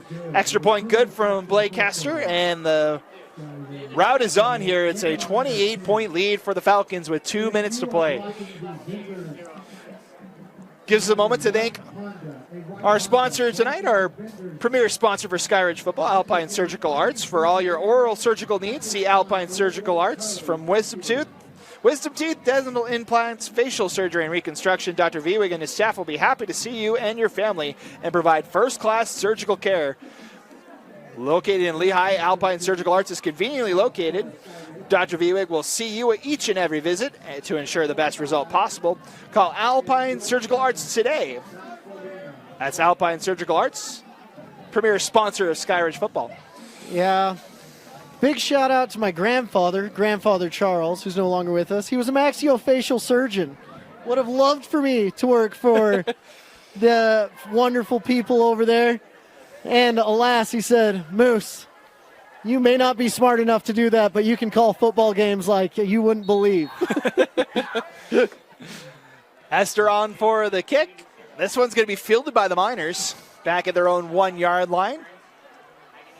Finding a seam up the near side and spinning down at about the 27. It's number 45 in the program. I don't have a 45 on my roster. Unfortunately, I don't as well, because we have the same roster. But whoever 45 is, let us know. You can reach out to us on Venmo and let us know. Kickoff return of 29 yards there. We'll see Dunn in the offense back out. 1st and 10. 1:53 left in our game tonight. They'll hand this one off. And Lincoln Tahi spun around at about the 30-yard line. I'd say there's nowhere to go, but there's less than nowhere to go against that ferocious defense. And it's so sad. I got an update. Deshaun Tolio had an injury, so he wasn't able to play this week. And he's a difference maker. They're going to need him for region play and state play. As mentioned, both these teams, 1 game left before region play. Skyridge has to face Corner Canyon next week. Bingham will head up to Syracuse next week. As a nice catch here on the near side. Jordan Thurman, who's been the main returner for Bingham tonight. But there is a flag back at the 29-yard line. Oh, gosh. So we'll wait and see. And it sounds like this one, an illegal shift on the Miners, and that will negate the big pass play. I feel like Bingham can't buy momentum. We might send all these kids, get some coal going or copper or something, and go and try to buy some momentum, because there's nothing going on today. It's rough. So the penalty backs it up to their own 27-yard line with 1:07 to go. Mentioned other scores from around the state. Region 5, Woods Cross leads Bonneville 22-19 in the third quarter. Ooh. Roy, how about the Roy Royals this season? They've been dominant. They're up 29-0 in the third quarter against Clearfield. Wow. As they're going for the home run pass, Thurman can't make the catch. Good pass breakup there from number 32. That's Crew Morrison for the Falcons. That was phenomenal. He just went right through the ball to cause that incompletion. Great throw, possible great catch, until Crew said, no, no, no. Another Region 5 sleeper, Northridge, doing well tonight. 35-7 over Box Elder. That one in the fourth quarter. Close one between Olympus and West in Region 6. The Panthers with a 4-point lead in the third quarter, 28-24. As third and long here for the Miners. Dunn rolls out of the pocket, looking for Thurman, incomplete. That'll bring up fourth down with 40 seconds to play. I know what game you're interested in. Fourth quarter up at East. Alta 27, East 35. Wow. The Hawks, Kaka, flying together. Let's see what we can do, Alta, my alma mater. Other score from Region 6. Brighton had no problem with the Highland Rams, so home win for them, 35-0. A shutout for the Bengals. Brighton has a good little squad. I really like LaFleur, the linebacker. He's been my defensive player of the week this year already. Fourth down here for the Miners as Thurman makes the catch right at the line again. We'll see where they spot it. Oh, we might need to get the credit card out to measure, but the ref says no, give it to him. We'll give him 14 on that one. It is a first down for the Miners with 34 seconds to go. Two Region 8 scores for you. Provo leads Salem Hills 21-10 at the half. Nice. And then Mountain View leading Payson in the third quarter. That one 28-13 your score. Man, Payson's a fun school to go to. I called one of their games. They come out to bagpipes. First and 10 for the Miners. Is Dunn looking to throw once more. Near side, Scott Thurman again. Makes a nice cut. Spins away and hit hard from behind at around the 40. Jordan Thurman with a couple of good catches here for the Miners. All of a sudden, Dunn's like, oh, yeah, I'm a great quarterback. Check this out. The Miners gotta go, though. Clock is rolling. Under 20 seconds to go, it's running. Maybe one or two more plays as that one looked over the middle for Tuau, incomplete. Region 9, down there in southern Utah. Crimson Cliffs, who Bingham saw 2 weeks ago, they're up 29-7 on Cedar City in the fourth quarter. Desert Hills up 35-14 on Pineview, and Hurricane with a 7-point lead over Dixie in the second half, with 35-28. Region 10, Park City up by a ton on Hillcrest, 52-7. Whew. Murray the same on Jordan. It's 42-7 the final. Murray beats Jordan. As Dunn looking for Thurman near side, incomplete, and that'll bring down one final play tonight. Stansbury all over Cottonwood, 62-0. 62? The Stallions getting it done at home tonight against Cottonwood. Goodness gracious, Cottonwood. Three more scores before we sign off tonight. Region 11. Green Canyon up 35-0 on the New School Westfield.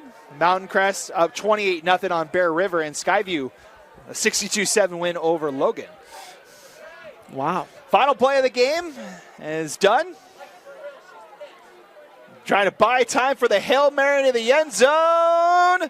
And it's incomplete, and that will do it for tonight's ballgame. But hold the phone, folks. There's a flag back at the 50.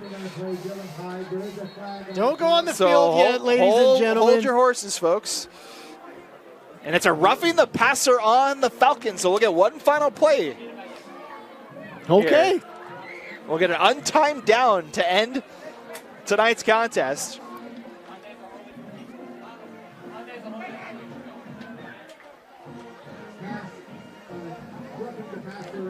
I just got shown a final between Davis and Kearns, Moose. Yeah. The Darts at home tonight against the Cougars. Final score 80-0. What? That is not a typo, folks. 80-0 in favor of the Darts tonight. Well, don't Davis, sleep on the Darts in Region 1. No, Darts have Bodie Sparrow, Traden Bessinger. They've got some dudes. Darts, I called two of their games last year, and I'm like, I like Davis. Davis could be a sleeper for the 6A tournament when we get towards October and November. Is One final play here is Lincoln Tahi against the rest of the Skyridge defense. Gets down to the 5, and that will do it. No flags this time? No flags. No flags. That is the final play of the game tonight as Skyridge comes up with a big win, 38-10 here tonight. Moose, your thoughts? My thoughts, great team win for Skyridge. I'm going to give the game ball to Justin Hem because he called a great game. And just everyone spread out, did amazing. And I really like the O-line. I think Skyridge is a real contender for the state championship this year. So the Falcons improved to 3-1. My game ball goes to Hunter Sheffield, a career night for him. The touchdown, over 100 yards receiving for him for this Falcons offense. As the Falcons move to 3-1 on the season, we mentioned they are back at home next week to take on Corner Canyon. Should be a great one down there in Lehigh. Next 2 games after that, they'll open up Region 3 play at home against Westlake before the rivalry game at home, a Thursday night game against Lehigh. For the Miners, they followed a 1-3 on the season. Next up, they're on the road at Syracuse before opening region play at home in 2 weeks against Copper Hills. Then they'll be back home again the following week to take on the Harriman Mustangs for game 2 of region play. That's going to do it for us tonight. We want to thank each and every one of you for joining tonight's broadcast. Your final score, the Skyridge Falcons 38 and the Bingham Miners 10. For Tino upstairs and Moose Bingham, I'm Matt Coma signing off as Skyridge gets the big win here on the road. You've been watching high school football here on KSL Sports Rewind. Have a great rest of your weekend. We'll see you next week.